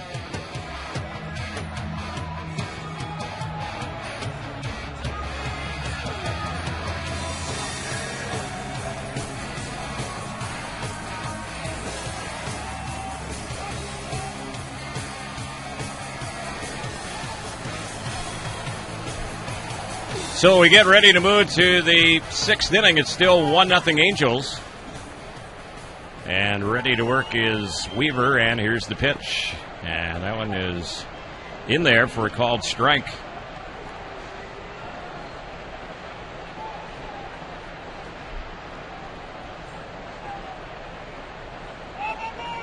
One run, 5 hits for Boston. The Angels, no run, 6 hits. The Angels left them loaded last inning, have stranded 4 so far in this ballgame. Weaver's next delivery evens up the count. It's 1-1. Mookie Betts, who's driven in the game's only run. It was with a sac fly back in the 3rd, and the next pitch, that's high, a fastball misses. Weaver at 86 pitches right at the moment. Still a pretty good manageable number.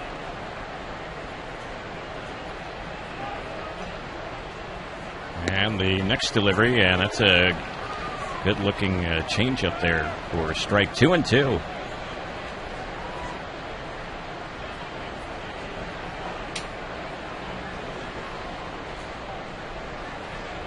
Jered Weaver at 87 pitches. Here's the next one.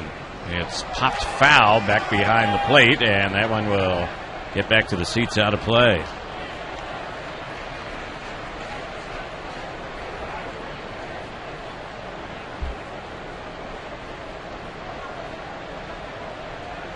Well, it's sure nice to get back to Southern California, get back home, and get out of the humidity, Terry. Even though it's a little warm, don't have the humidity. Nope. Here's the next pitch, and that one is low. Yeah, we had 2 spots on that road trip. Houston, Texas, and Kansas City, Missouri in the summertime. High humidity, both places. Although Kansas City, I feel like we caught a break there where it wasn't that bad. The last day was maybe a little toasty, but. Here's the next one. It's a fly ball hit to Trout. He broke back, now comes in a little bit and still has plenty of time to make the grab. Well, here we are in the top of the 6th inning. Angels trailing 1-0. The score update is brought to you by Experian. Get serious about your credit by visiting Experian.com.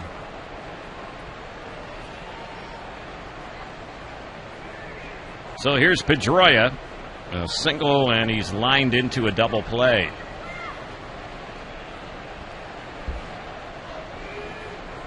And here's the pitch. That one a little bit inside. Jered Weaver in his Angels' career here at the Big A, 77 wins, only 34 losses. This year at home, 4-4. Pitched pretty well this month here in July, as that one is fouled off on the left side, backing out of play. And his career in July has been really good.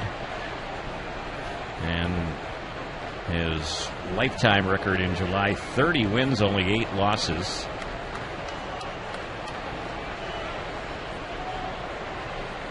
He works with the count. 1-1 strike here on Pedroia. That's a pitch that he takes, and that one missed for a ball. Weaver's had 93 pitches, and he has not had a 100-pitch ball game since the 13th of June. Here's the next one. That's fouled off on the right side, backing out of play. So if he does get through the 6th inning, you kind of wonder how much longer he'll go, and the Angels do have action in the bullpen. Yeah, J.C. Ramirez and Jose Alvarez. And that includes Jered Weaver's complete game shutout that he had. He only threw 95 pitches in that game. Yep. So it's a 2-2 count, and the next one on Pedroia. A little pop in his shallow right. Cole Calhoun rushes in, now under, and he'll make the grab on that one. A couple easy flyouts here to start off the 6th inning.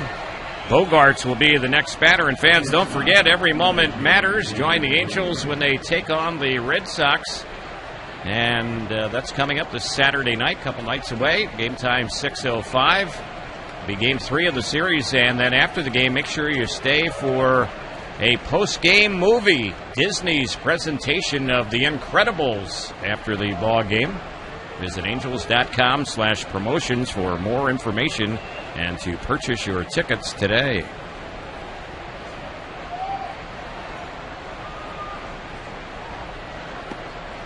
And the first pitch on Bogarts, taken for a called strike.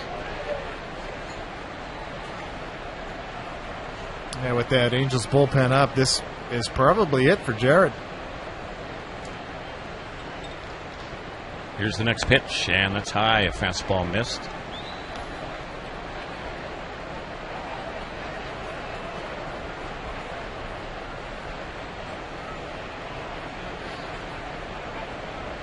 Bogart's an all-star this year for the first time. Here's the next delivery. He takes that one. That's in there. Called strike.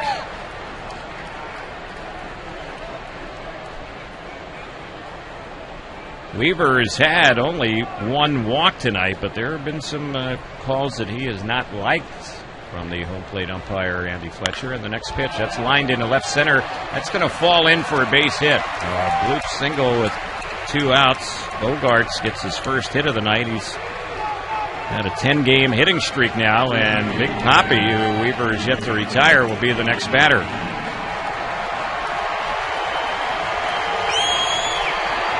This last one, a fastball right on that outside corner. Cutter. And Bogarts hits it right off the very end of the bat, but still had enough going for him. Flip that one out into the outfield. David Ortiz has 3 career home runs against Jered Weaver. He's had a walk and a single tonight. And the next pitch, this one right here, is going to be Weaver's 100th. And here it comes. Big Papi takes that one for a called strike. First pitch changeup. These two guys have battled quite a bit throughout their careers. Ortiz 13 for 38.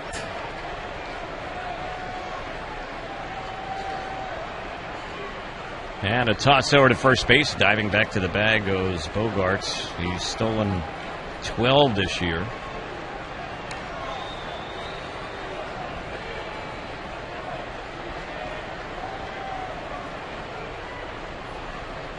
Angels have that right side shift on with Big Papi at the plate.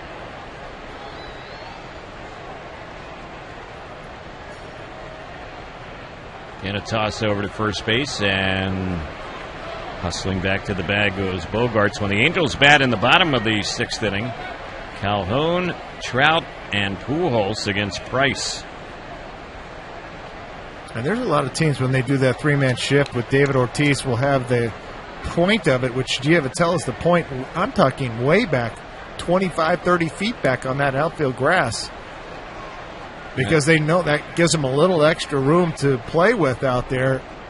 And with Ortiz not moving at all, you have a lot of time to be able to dive either direction, make a play, and still get the out at first. So I'm shocked the Angels don't push him back a little bit deeper. We were taking a little extra time between pitches. It's a 1-1 count on David Ortiz.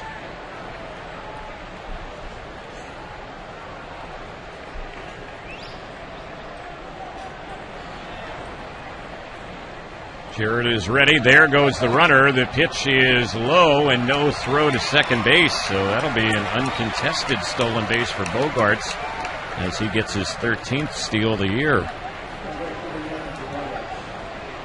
Yeah, not much right here. Jet Bandy could do. Pick the right pitch to run on a slow curveball. And Bogaerts steals that easily. Red Sox batting with 2 outs in the top of the 6th. Up 1-0, and now with the stolen base, first base is open, so the Angels are just going to put Big Papi on. And it was 2 balls and 1 strike when the Angels elected to do this, so he will get a free pass, and the Angels will instead deal with Hanley Ramirez. He's going to be coming up in just a moment.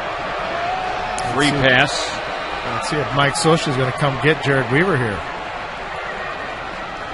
And it looks like he is as he's headed out of the Angel dugout. Hasn't signaled yet to the bullpen, so we'll see. And now we are going to have the pitching change, and Jered Weaver not a happy camper as he comes off the field. He knows he doesn't have a shot to win this ball game now. And hey guys, I'm Hector Santiago. Nothing beats baseball on the radio. Angels Radio, AM 830. So the new pitcher is J.C. Ramirez, who gets ready to appear for the 4th time in the last 5 Angel games. Jered Weaver lifted here with 2 outs in the 6th, went 5 2/3, allowed 6 hits. Right now, a run earned, the 2 on base is property. 2 walks issued by Weaver, 1 intentional. 2 strikeouts for him. So here is Ramirez, who has had a 1-for-2 night.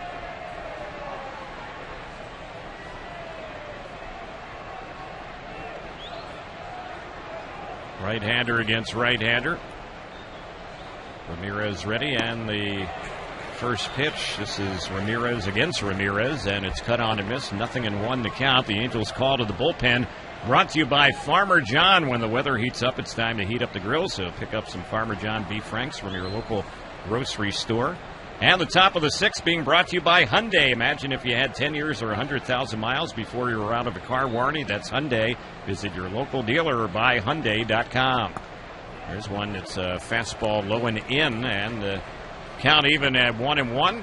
Let's pause for stations to identify themselves on the Angels Baseball Radio Network. You are listening to 2016 Angels Baseball on Angels Radio, AM 830 KLAA. Orange County, Los Angeles, and Inland Empire. 1 ball, 1 strike to count. Jackie Bradley Jr. would be up next if the inning continues. Ramirez trying to end this threat right here. And now he steps off the rubber, bluffing the runner Bogaerts, the lead runner, back to second.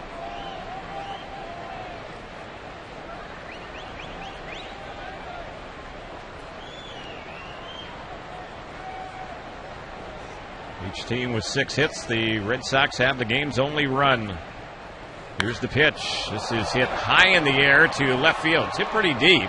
Going back on it, near the rim of the track, making the catch will be Petit, and that'll end the inning. A long fly out, and that'll do it for the Red Sox here. They threaten failed to score in the 6th. We'll lead it off for the Angels as we get ready to move here to the bottom of the 6th inning. 1-0 Boston. First pitch, that one is swing and a miss for strike one. Calhoun this evening has one of the Angel hits. Boy, last inning the Angels had a golden opportunity, had 3 hits and a walk, but failed to score.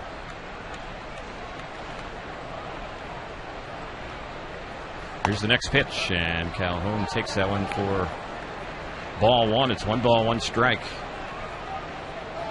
Well, nice job by J.C. Ramirez to get out of that inning, and that was a ball that Hanley just missed. Took it to the warning track and hit it as... There's a little chopper hit right to Pedroia, the second baseman, and he will easily get Cole Calhoun for the first out. He hit that as far as he did high, and that is when you're on the mound and you know that back shoulder just drops just enough to keep that ball in the ballpark.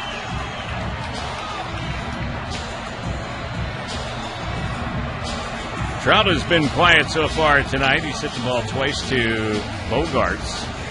The ball's on the ground. Bottom of the 6th inning being brought to you this evening by Valvoline Instant Oil Change. So fast and easy, you don't need to get out of your car. Go to SoCalOilChange.com to save money on your next oil change. First one on Mike Trout. He takes a slider. It's in there for a called strike. And that is the slot that David Price wears Mike Trout on. Next pitch. Trout fouls that one back. Like he came back with the same pitch. He did.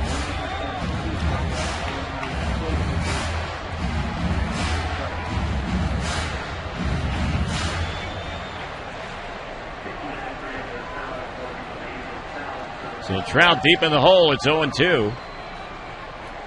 Trout's gone just 5 for his last 25.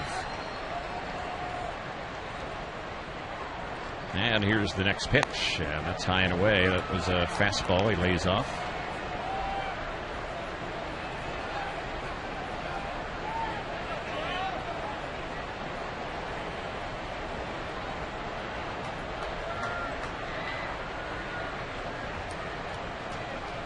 Here's the next pitch on Trout. That's high and away. Another fastball. So count even, 2-2.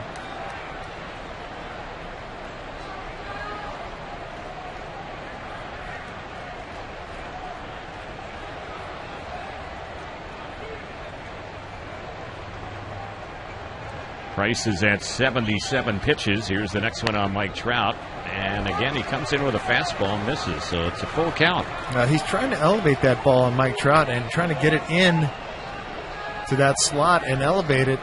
And those last 3 fastballs have all been at 94 miles an hour. We've only seen one harder tonight, and he hit 95 once. But he's trying to get Mike Trout to expand that strike zone up, and he's not done it so far. Next delivery, it's grounded right to the shortstop. Trout's done that 3 times tonight, and the throw by Bogarts will get him. David Price has been racking up outs on the ground tonight.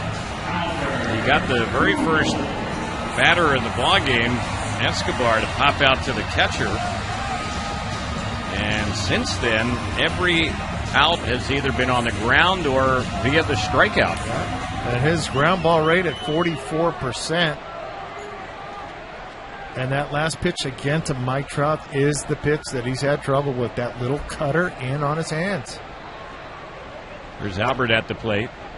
And that one he takes for a ball. So the Angels have had trouble elevating the ball against Price. He's given up 16 home runs this year, but he's pitched over 140 innings. And it's not like David Price is a sinker ball pitcher. He's a good four-seam fastball and then that little cutter, but he's putting it in really good spots. When you keep that ball down, you will get ground ball outs whether your fastball has a ton of movement or not. 2 balls, no strikes.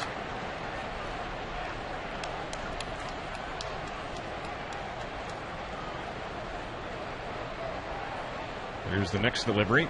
And this is hit in the air to center field. Going back on it is Bradley, and he will make the catch about waist high. Almost ran back a little bit too far on that one, but still makes the play. And that You won't want to miss out. Purchase your Lexus Diamond Club seats today at angels.com/Lexus Diamond Club.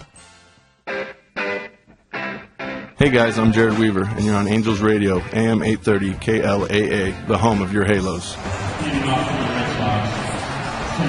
So we go to the 7th. The Angels bring in their third pitcher of the night. Fernando Salas will take over for J.C. Ramirez, who got the final out behind Jered Weaver last inning.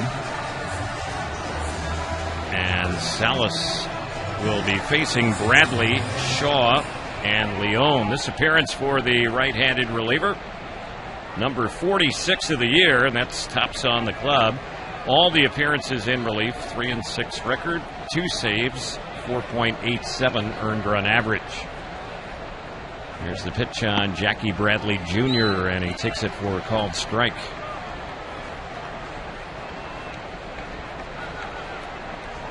So still a 1-0 ball game. Boston on top as the 7th begins. And here's the next pitch, cut and a miss.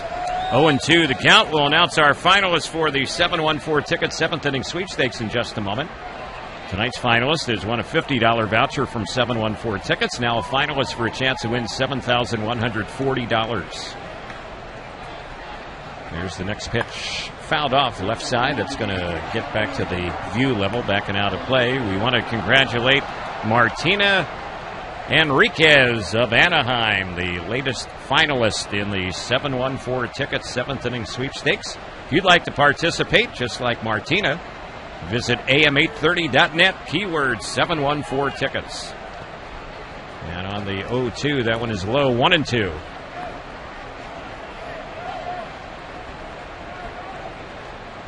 Should be getting tonight's attendance shortly. Nice crowd. Thursday night baseball, welcoming the Angels back in town. 7-game homestand that'll have a day off next Monday. Here's the pitch, chopped softly on the first base side. Marte fields and applies the tag on Bradley running up the first base side. One away.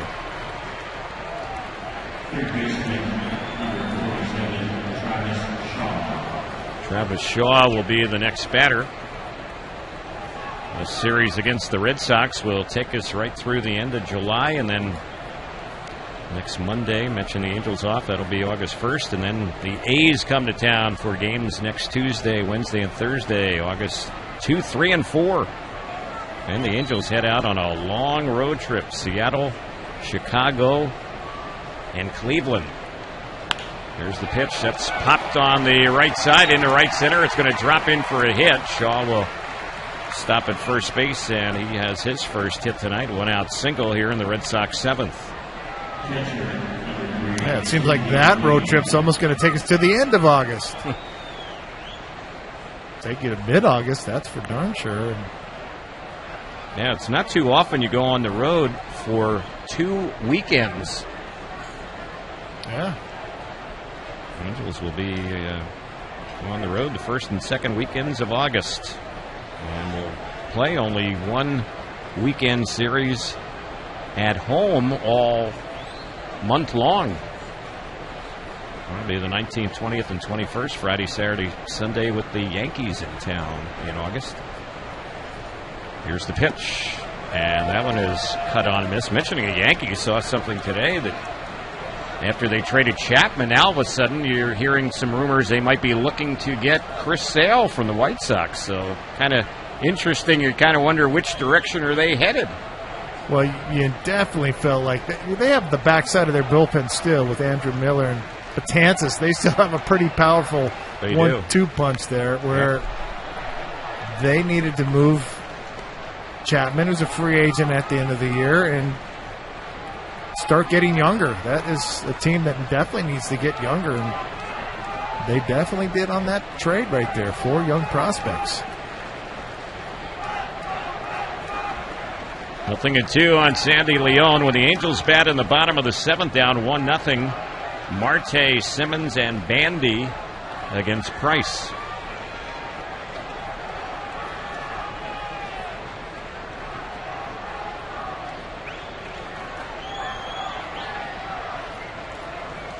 There's the next pitch. That's high.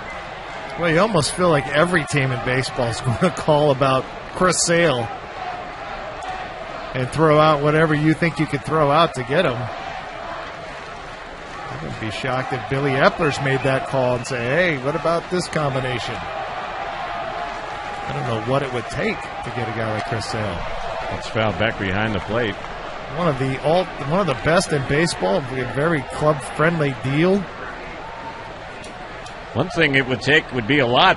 Yes. There could be a bounty there to get him. Yes. Yep. And rightly so. Well, again, a guy a couple of boosts down from us is not afraid to pull the trigger either.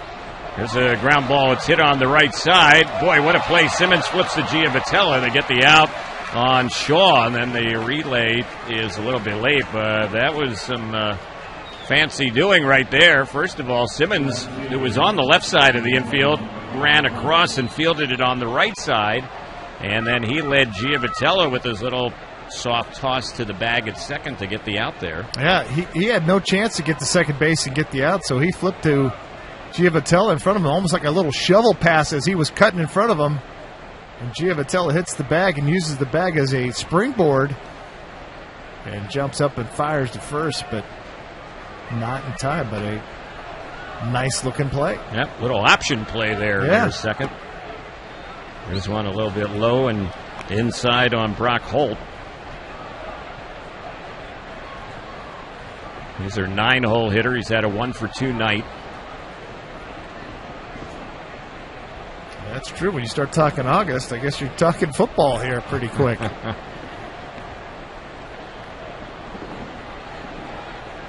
One ball, no strikes. I think we got the Olympics. We haven't even really, with all the political stuff going on, you really don't hear anything about the Olympics, and that's right around the corner. Yep. Yeah, that's going to get underway a week from tomorrow, I believe, on August 5th. The Olympics start. Yeah, but how much have you even heard about it? Not too much. Yeah. There's a pitch that's low and inside. 3-0 is the count. The Angels have Joe Smith being loose out in that bullpen.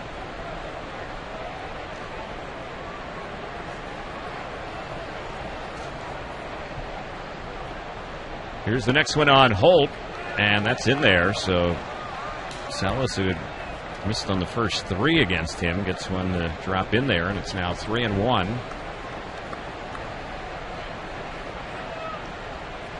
Mookie Betts would be up next. He's driven in the game's only run with a sac fly, and that was way back in the top of the 3rd inning. It's still 1-0 Boston in the 7th. Pitch fouled back behind the plate. We're talking about Chris Sale, and some people think that he could be obtained if the price is right, and mentioning that if the price is right, David Price was kind of in that boat last year when he was with the Tigers around this time, and then, of course, they ended up dealing him to Toronto. And now he's facing the Angels tonight, first year with the Red Sox. And the only thing different is David Price was a free agent at the end of the year. Chris Sale, you have him. You have him locked in, so that value goes up immediately. Yep. There's a bouncer back near the mound. Salas fields and fires to first in time to get Holt, and the inning is over on the comebacker. No runs. They had a hit, no errors. They leave their 9th runner on base, so nothing Boston. David Price has set down the last 4 in a row, and the first pitch that's in there for a called strike. Marte's had a hit. He's singled. He's also hit into a double play. And here's the next pitch. He takes that one a little bit low. Both Marte and Price were members of the Detroit Tigers last year.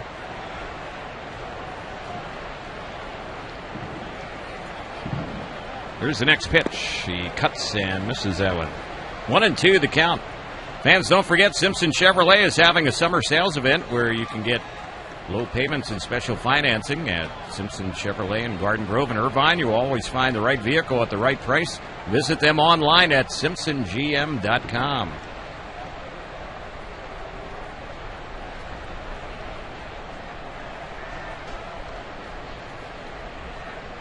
Price is set. Long delay, and now Marte backs out of the box.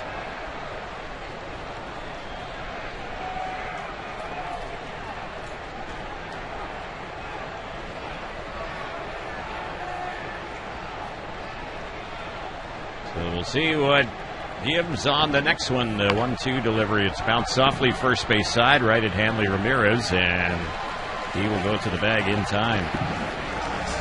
Simmons will be the next batter. One gone here in the Angels' seventh. Well, David Price is on his game here tonight. He has done a nice job of working both sides of the plate. That last one, a cutter on the outside part of the plate, but he has worked all the righties in. He's changed speeds very well with that changeup and curveball. And this is vintage David Price, although the strikeouts are down for him tonight. Only 4 strikeouts in this game, but he's done a masterful job of really working both sides of the plate very well. Simmons looks at the first pitch that's in there for strike one.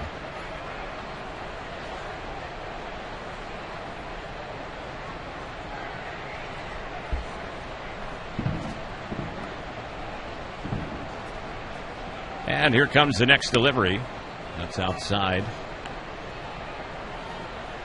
1 ball, 1 strike.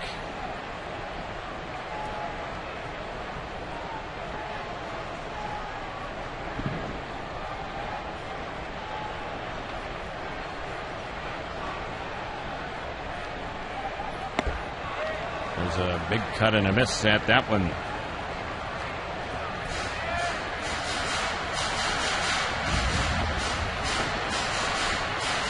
David Price has had 1 complete game this season, but it was a complete game loss. He ended up pitching only 8 innings, and that was on the road at San Francisco, a game that the Giants beat the Red Sox 2-1. 2-2 now the count. Angels have Cam Bedrosian up in the bullpen.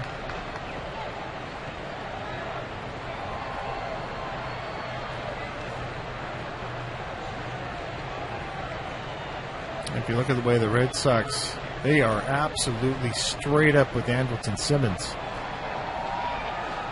Here's the 2-2.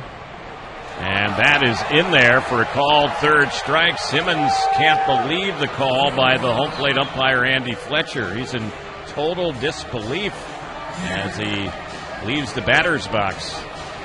This ball looks like it is off the inside part of the plate. The thing that sells it is the catcher, Sandy Leon, set up on that inside corner and never moved his glove. But his glove was just off the inside corner, and that's what the umpire reads. They see that. If the glove moves at all, he doesn't get that call. But his glove stayed right in the exact same spot and stole the pitch right there. Strikeout number 5 for Price. 2 outs. Bandy is the batter.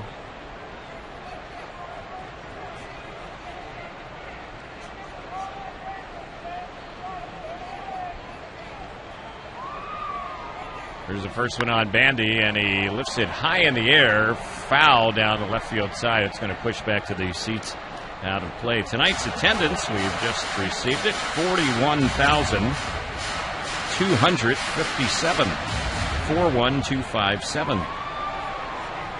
Nice crowd on hand. Opening game of this series. It's a little bit surprising in David Price's career. He's only tossed 3 shutouts. He's working with one here with 2 outs in the bottom of the 7th. Here's the next delivery, and that's low and in. That's really shocking. And this is a guy that's won a Cy Young and finished second twice in the Cy Young voting. Yep, 3 career shutouts.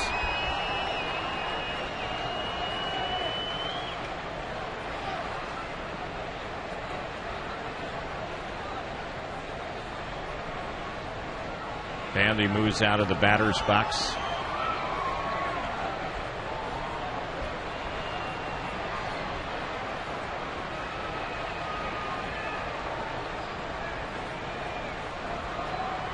And Price is set. Here's the next pitch.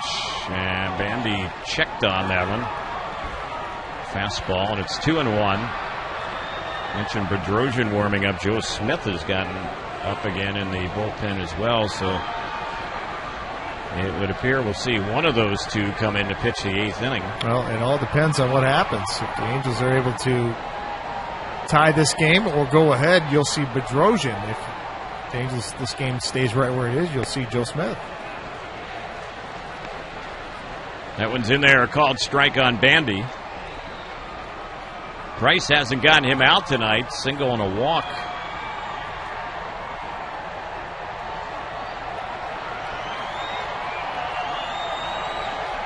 And even on MLB Channel today talks of Joe Smith and how teams are looking at Joe Smith. There's a bouncer hit right back to Price. He'll field and throw to first, and Bandy and the Angels are retired. The inning ends on a comebacker. So we're headed to the 8th. It's still 1-0.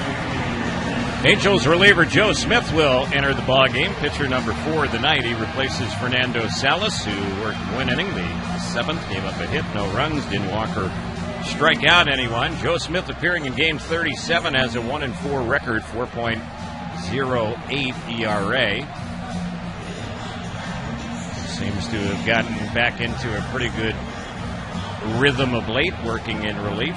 Been kind of an up-and-down season for Joe here in 2016 with a couple more months left in the regular season. It's had a couple little nagging injuries, the hamstring, and heard the other day the back was a little bit tight. Yep. Which, to me, it's completely related to the hamstring. So the batter is Mookie Betts. He's 0 for 2 with a sac fly, and he hits this one off his foot. It bounces back to Joe Smith, but a foul ball. Fans, remember, every moment matters this summer, and it's time to create memories with the family. Angels baseball is great family fun for everyone. For only $44, get 4 tickets, 4 hot dogs, 4 soft drinks with the Friends and Family Fun Pack. Visit angels.com/fun pack for more info. Here's the next pitch. That's lined into left field. Petit will have it bounce in front of him. That's going to be a leadoff hit. So Mookie Betts on for the first time tonight.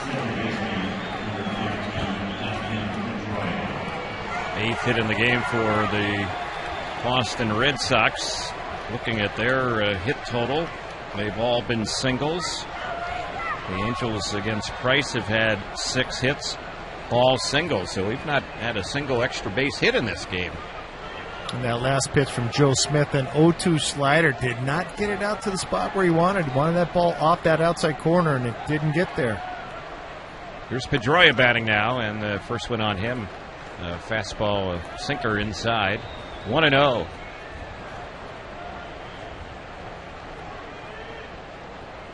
Well, good pitching on both sides tonight. Jered Weaver threw very well in this game tonight. Bullpen for the Angels has been good, and David Price has been on his game. The Red Sox have only tossed 4 shutouts this season.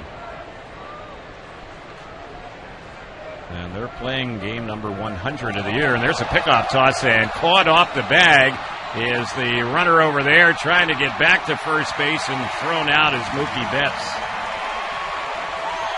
So that'll go down as a caught stealing.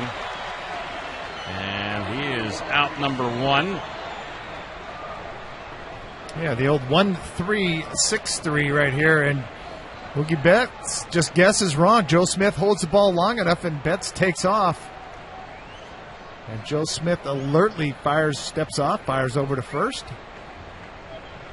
And that is a nice little easy out right there. Takes a speedy guy off the bases. Betts was in the top 10 in the league in stolen bases. That one's in there on Pedroia. It levels the count at 1-1. And that's the benefit of just holding it a little bit longer. When you have a guy that likes to run, if you just hold it, base stealers hate when you hold the ball for a long period of time. They want you to get it and go.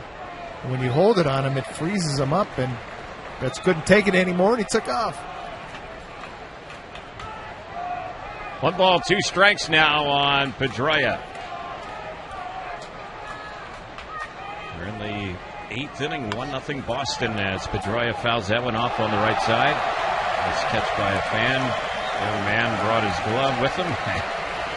Gets a souvenir baseball. Looks like a Red Sox fan.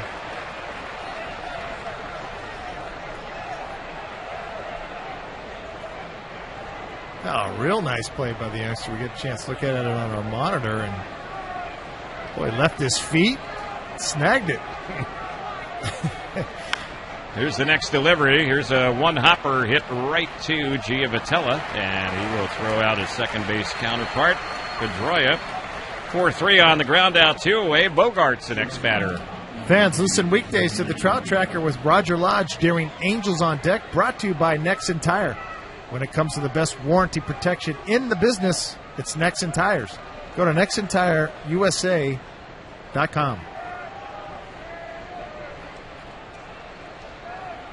So here is Bogarts. That last fastball from Joe Smith, 91. One of the better fastballs we've seen from Joe in a while. Here's his pitch. And that is in there for a called strike.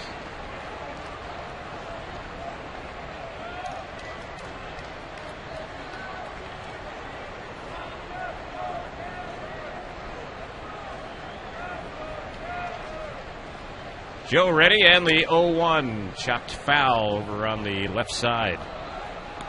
Want to remind you, coming up after the game, make sure you stay with us for the Angels post-game show. We'll have a recap of the scoring, some of the play-by-play highlights, fill you in on what's happening around the majors. We'll try to get an interview with one of the stars of the game. Mark Langston will be alongside for post-game analysis, and we'll also take you inside the Angels clubhouse and get some post-game comments from Angels manager Mike Scioscia.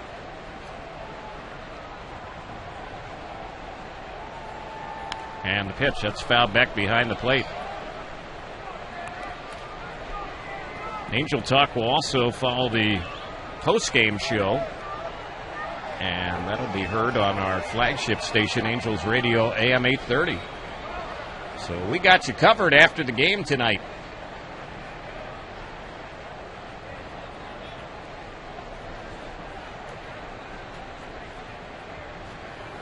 One ball, no strikes, the count.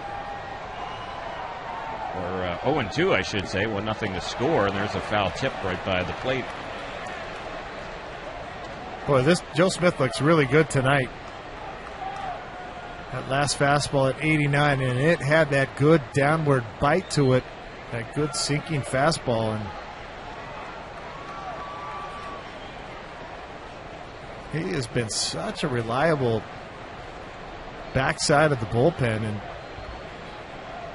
his name has definitely been mentioned in trade rumors.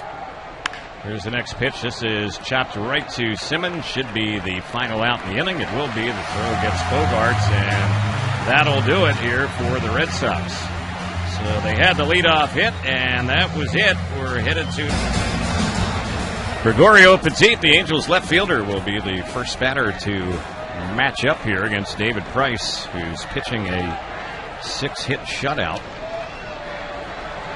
But with that said, the Angels still very much in this game, down just 1-0 as we start the bottom of the 8th. First pitch, a fastball in there. 0-1 to count. Price is nearing 100 pitches. He's at 97. And he's normally a guy who will work past the 100 pitch mark. There's one foul back on the right side out of play. Just taking a look at his slate this season, looks like the most he's had in any game this year, 114. They do have Tazawa up in their bullpen, and they've had to kind of restructure their bullpen since we last saw them, and that was earlier this month in Boston. They've had some injury issues. Kimbrel and Uehara.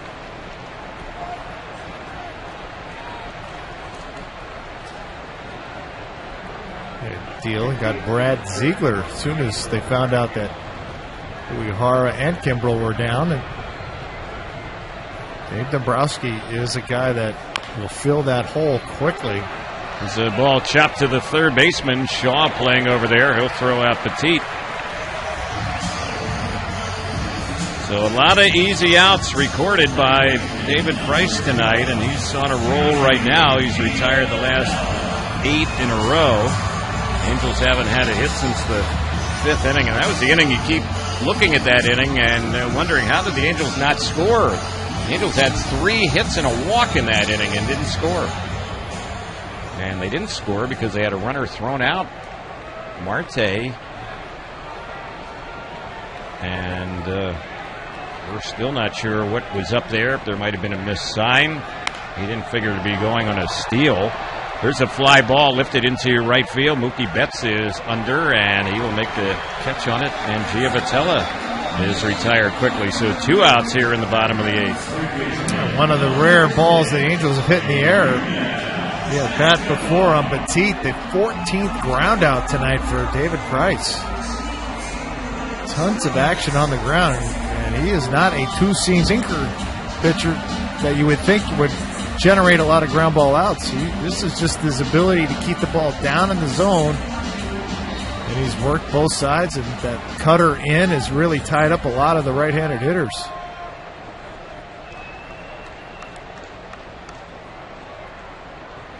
So the batter is Escobar with 2 outs, and the first one on Unell. He cuts and fouls that one back behind the plate. Mentioning that Price is a guy who's kind of a lock to give you 100 pitches or more in a game. He came into the ball game tied with Madison Bumgarner of the Giants for the Major League lead in starts with 100 pitches or more per start, and he's done it 20 times now this year. Out of his 22 starts. That one low and inside. Well, that is again, it's a lot of factors when you spend $217 million on a guy, and that's one of them. He is a guy that will pitch deep into games. He's an ace of his staff. Helps rest your bullpen. There's a ball bounced out of the reach of Bogarts. That's going to skip through into left center. So Escobar is on. He's hit safely now in 8 games in a row. And Cole Calhoun will be in the batter. Well, you almost figure that this is going to be the last hitter for David Price with Mike Trout on deck, but he's had so much success against Mike Trout. Will John Farrell roll the dice and let that matchup happen if Cole Calhoun's able to get on base here? Calhoun came into this game hitting .299 against left-handed pitching. 1 for 3 tonight.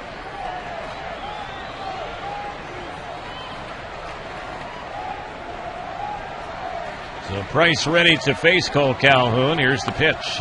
Cut and a miss. First pitch fastball.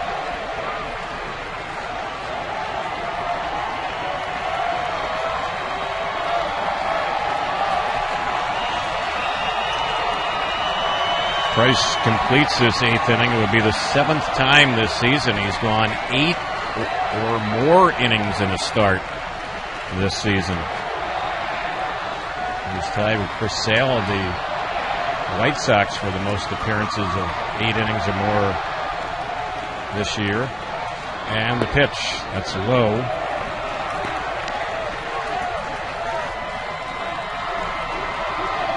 One ball, one strike on Cole Calhoun.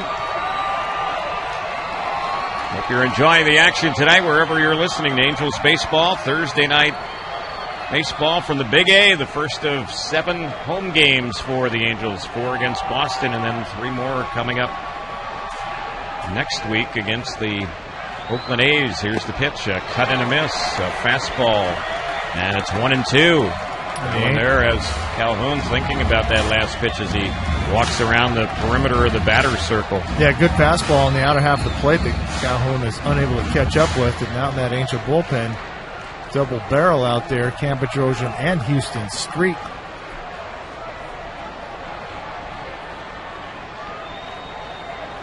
Tazawa continues the warm-up for Boston.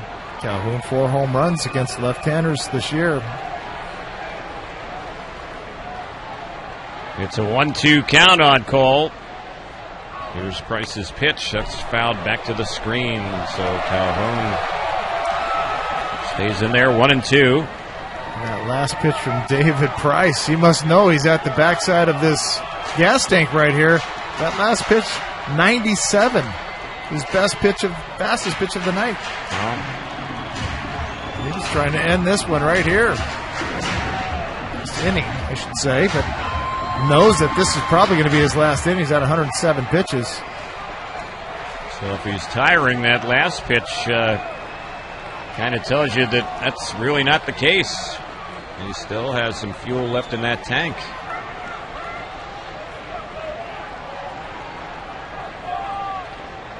One and two on Cole Calhoun with Trout up next, but 2 outs in the inning. And here's the 2-strike delivery. And that fastball 95 missed outside. The bottom of the 8th inning being brought to you by our friends at Rotolo Chevrolet in Fontana. Rotolo Chevrolet pursuing excellence every day. You can visit them at Rotolo.com. That's Rotolo.com.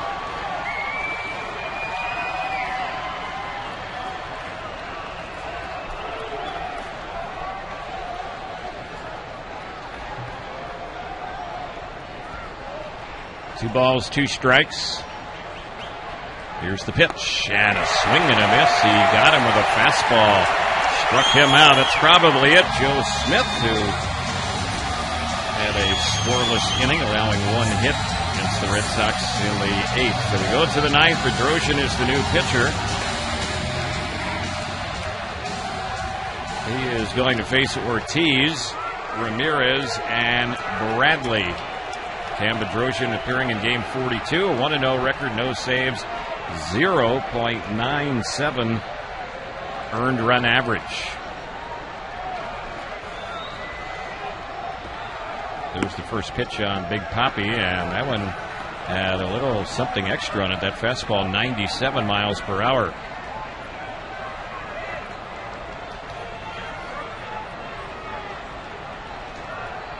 Bedrosian has not allowed a run in his last 22 relief appearances, and that's a total of 20 2/3 innings, longest streak of his career, and tied for the 5th longest in Angels history. That's why that ERA is now sub-1. Here's the pitch on Big Papi, and he skies it in the air on the left side. Escobar goes back on the outfield grass, and they'll make the catch on that one. Easy out, 1 gone here to start off the 9th inning. And Ortiz, boy, this is another one that he just misses. This is a fastball on that outside part of the plate. And Ortiz just underneath it, keeps it in the infield.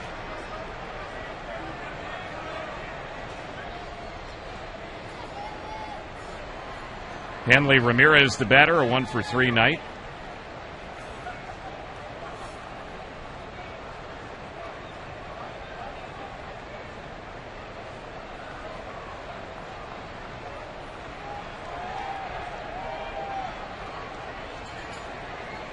Bedrosian is set, and the next pitch, and that one is outside.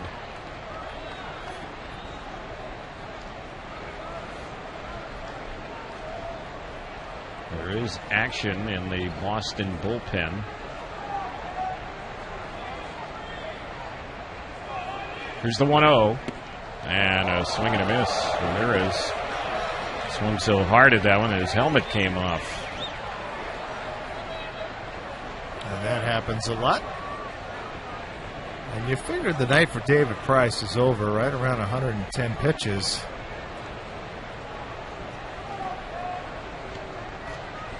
And it looked like he was trying to empty that tank there to get out of that 8th inning.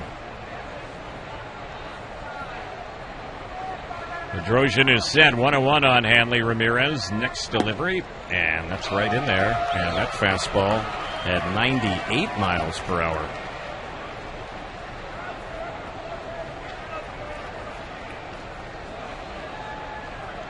So Bedrosian is throwing hard here tonight. And 98 is about the fastest we've ever seen him throw a fastball. He's ready. Here's the pitch. And that's fouled back behind the plate. Gave him a slider there. And you can see if that slider was down a little bit in the dirt. Bedrosian has two different breaking balls that he's really got the feel for now.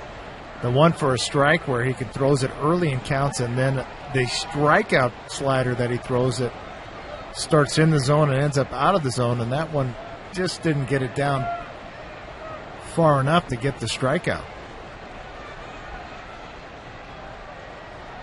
Brad Ziegler, who's their closer, is warming up, and there's one that's waved at and missed, struck him out.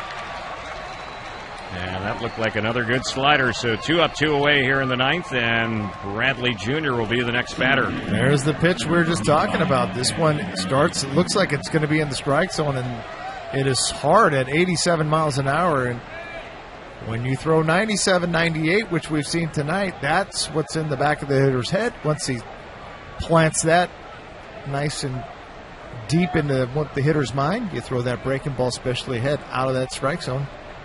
Get your strikeout.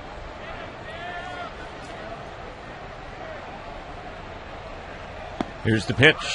And the fastball at 97 in there for strike one.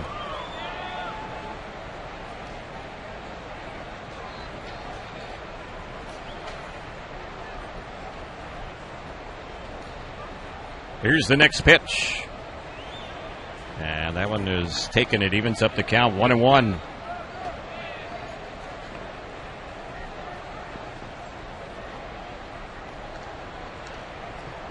Angels go with pretty much a right side shift on here against Bradley. Simmons is shortstop, almost directly behind second, and the pitch that's fouled off on the left side. The ball is ripped on the left side over near the Angels dugout, and that had a few people scattering for cover. Looked like it either got a piece of Charlie Nagy or just missed him. He's got a big smile on his face, so.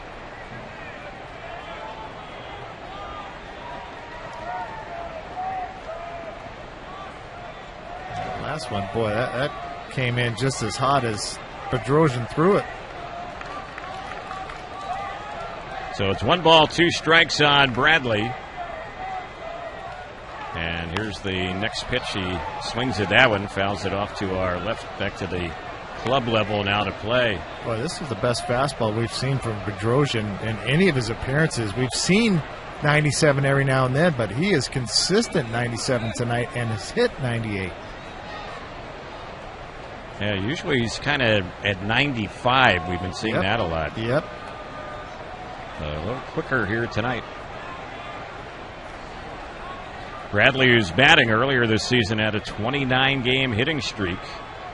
Here's the pitch, and he stays alive, fouling that fastball back. Jackie Bradley Jr., they call him JBJ back in Boston. And he was an all-star this year. And, boy, he's really turned things around last year. He hit only .249 for the Red Sox. Came into tonight hitting .302.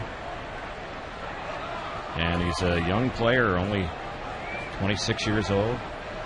Here's the next pitch. And that one there, a slider got him. Ball was dropped by Bandy. Fires to first to complete the strikeout. And the inning is over. Another real good inning for Bedrosian, who keeps that scoreless. 5.3 for only $29,750, or lease for only $349 per month with zero down payment. $40,240 factory rebate, $5,500 Simpson discount, $49,990, $29,750 net price, or lease for 39 months, 25 cents per access mile, zero down plus tax and license. 274-943, 275-045, 279-343. Offer ends 7/31/16. Mike Greenberg here, and this is Angels Baseball on Angels Radio AM 830.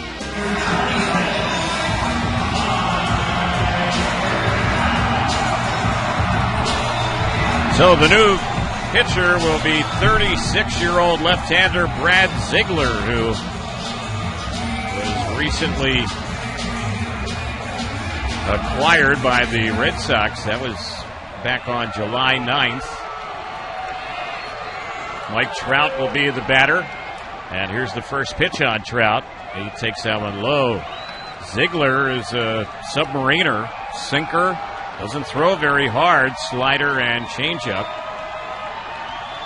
He's had 19 saves this year, 18 with Arizona, 1 with Boston. Here's a ball hit on one hop near third. It's fielded there by Shaw, and the throw bounces in off the glove of Ramirez. Well, even had he held on, I don't know that they were going to get Mike Trout, and it will be scored an infield hit.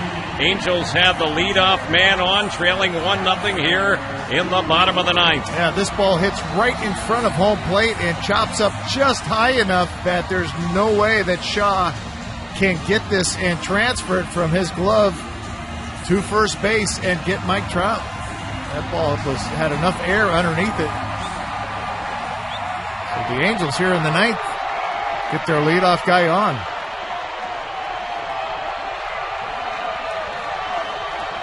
This is Ziegler's 8th appearance with Boston. 0-1 with 1 save with them, 1.29 ERA. He was 2-3 with 18 saves, 2.82 ERA with the D-backs as Trout was on the move and Albert fouls it off on the third base side. So 1 ball, 1 strike. Let's pause for stations to identify themselves here on the Angels Baseball Radio Network. This is 2016 Angels Baseball on Angels Radio, AM 830, KLAA. Orange County, Los Angeles, and Inland Empire. Albert is the Angels' top RBI man. He bats here in the ninth with the Angels down 1-0 and Trout on. Nobody out the pitch. And that's in there. It's 75 miles per hour. A called strike. A little breaking ball right there. Ziegler's always been a ground ball pitcher. He's been tough against right-handed batters throughout his career, but he doesn't throw hard. Here's the next pitch. That's lined into left field. Will it drop in? It will. Stopping the ball is Holt. He'll fire it back to the infield quickly, so Trout has to hold once he gets to second. But back-to-back singles to start things off here in the bottom of the ninth, and the batter will be Marte. And it looks like Carlos Perez is going to pinch hit for Marte just from the standpoint of a bunting situation. Yeah, that's a good call there. He's been one of the top bunt guys in the league. And we're also going to have a pinch runner. G-Man Choi is going to run for Albert, and that's an important runner because Choi would represent the winning run. And as Albert comes off the field, he has a quick word with Carlos Perez and probably gives him a little scouting report on Brad Ziegler. Yeah, this is going to be a bunt situation, and Ron Renicky and Carlos Perez having a meeting as everybody for the Red Sox on the mound, talking about how they want to attack the bunt here. And Hanley Ramirez, the first baseman, should be in charging hard. Shaw, the third baseman's got to hold his ground. Carlos Perez, you want the ball bunted towards third base here. Hanley Ramirez is really in from third base, first base, I should say. He's almost even with the mound right at the moment. Yeah. So Perez will be the pinch hitter. Pujols and Marte now leaving the game. Boy, here's Ramirez creeping in, and the first pitch, and that one is taken for a called strike. Yep, with Ramirez in like that, you're taught as a hitter, if there's somebody that is crowding this play, pull the bat back and go ahead and hit, because that guy is going to be obviously defenseless right there. That you've got no chance to catch anything. So that kind of should hold him back just a little bit, that you pull the bat back. He's around to bunt. And here comes the pitch, and the bunt try there, it is fouled off right by the plate, so all of a sudden Perez is deep in the hole, 0-2. 7 sack bunts this year, but will he be bunting with 2 strikes? That's another story. Well, from Ziegler way ahead in the count, 0-2, you can expect this ball to be nowhere close to home plate. Well, we get a slider way off the outside part. Trout, the lead runner at second with the excellent speed. And Carlos Perez was showing bunt early.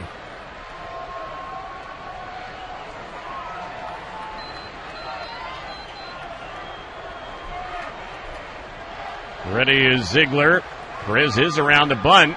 And did he go after that one? Yes, he did. Struck him out. Couldn't get down the sacrifice bunt. So, boy, that hurts right there. That's just a free out you give them, and the runners stay at first and second. Well, sure enough, Ziegler stays with the fastball, but this one way out of the strike zone, down probably maybe a foot off the ground right there. And Carlos Perez tried to go down with it, but couldn't get down low enough. Simmons has had an 0 for 3 night, although he's been a hot hitter for the Angels coming into this ball game. He's had a 2 strikeout night tonight, and we'd have to go back to see how many times that's happened to him this season. I don't think very often. Oh, for sure. Guy that rarely strikes out. Well, definitely one of the Angels' hottest hitters at the moment. A base hit figures to tie up the ball game.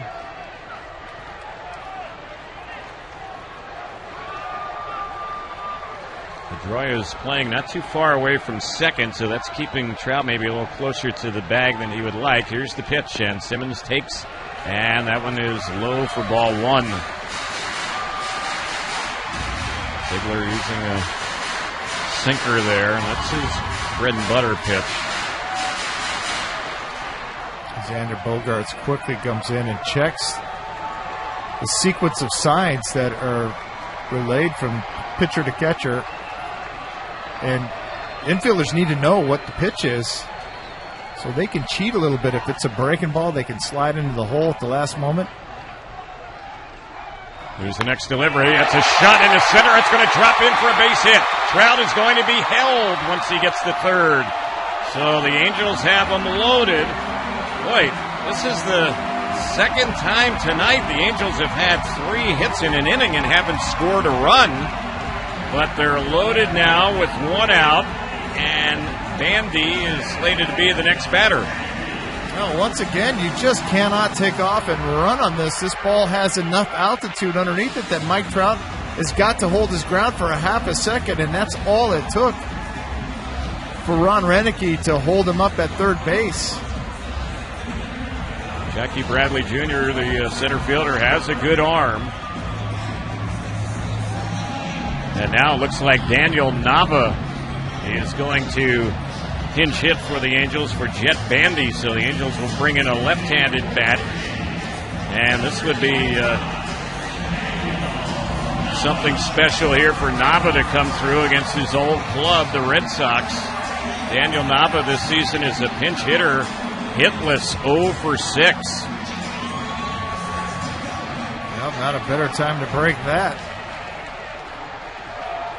Boy, we saw this in last night's game with the Royals. The Angels down by 4 and able to cut that lead to 2 and actually have bases loaded once again. We're able to try to climb back into that game. So here's Nava, who's hitting .235 at the plate. Bases loaded, 1 out, the pitch, and there's a shot just foul on the third base side. Oh, man, just inches foul. That would have given the Angels, in all likelihood, a win here tonight at the Big A. No question. And this ball is fouled by inches. And Mike Scioscia immediately popped out of the dugout and looked right at Ron Renicky, and Renicky nodded his head and showed him inches. Yeah. Wow. Third baseman Travis Shaw way off that third base bag. So the count's 0-1 on Nava, the pitch, and he chops this one foul on the right side. So Ziegler has to come in with strikes. A walk would force in a run, and that would tie it up. He's come in with back-to-back strikes here on the pinch hitter Nava. He's the second pinch hitter here in the ninth inning. The Angels have also used a pinch runner. So Mike Scioscia is kind of emptying out the bench. A nail-biter here. Angels have not scored all night, have had 3 hits in the ninth but haven't scored. Have them loaded with 1 out, the pitch on Nava. And he chops it on the right side. They're going to fire wildly to the plate. Coming is 1 run. Another run scores. Hanley Ramirez, the first baseman, made a brutal throw to the plate. And the Angels get 2 runs in and win the ball game 2-1. Daniel Nava is getting mobbed by his teammates, and they should be loving on Hanley Ramirez because this had a potential double play written on it to end the game the other direction. Hanley Ramirez plenty of time to get the out at the plate, even though Mike Trout running throws wildly, and Sandy Leon could not come up with it. Heads to the backstop. G-Man Choi never stops, keeps rounds third base, and scores easily. And the Angels win it in the bottom of the ninth, 2-1. Angels have been shut out all night long and win it on a walk-off error, scoring 2 runs. And the Angels come away with the victory 2-1. That's the final score tonight here at the Big A. The Angels postgame show is coming.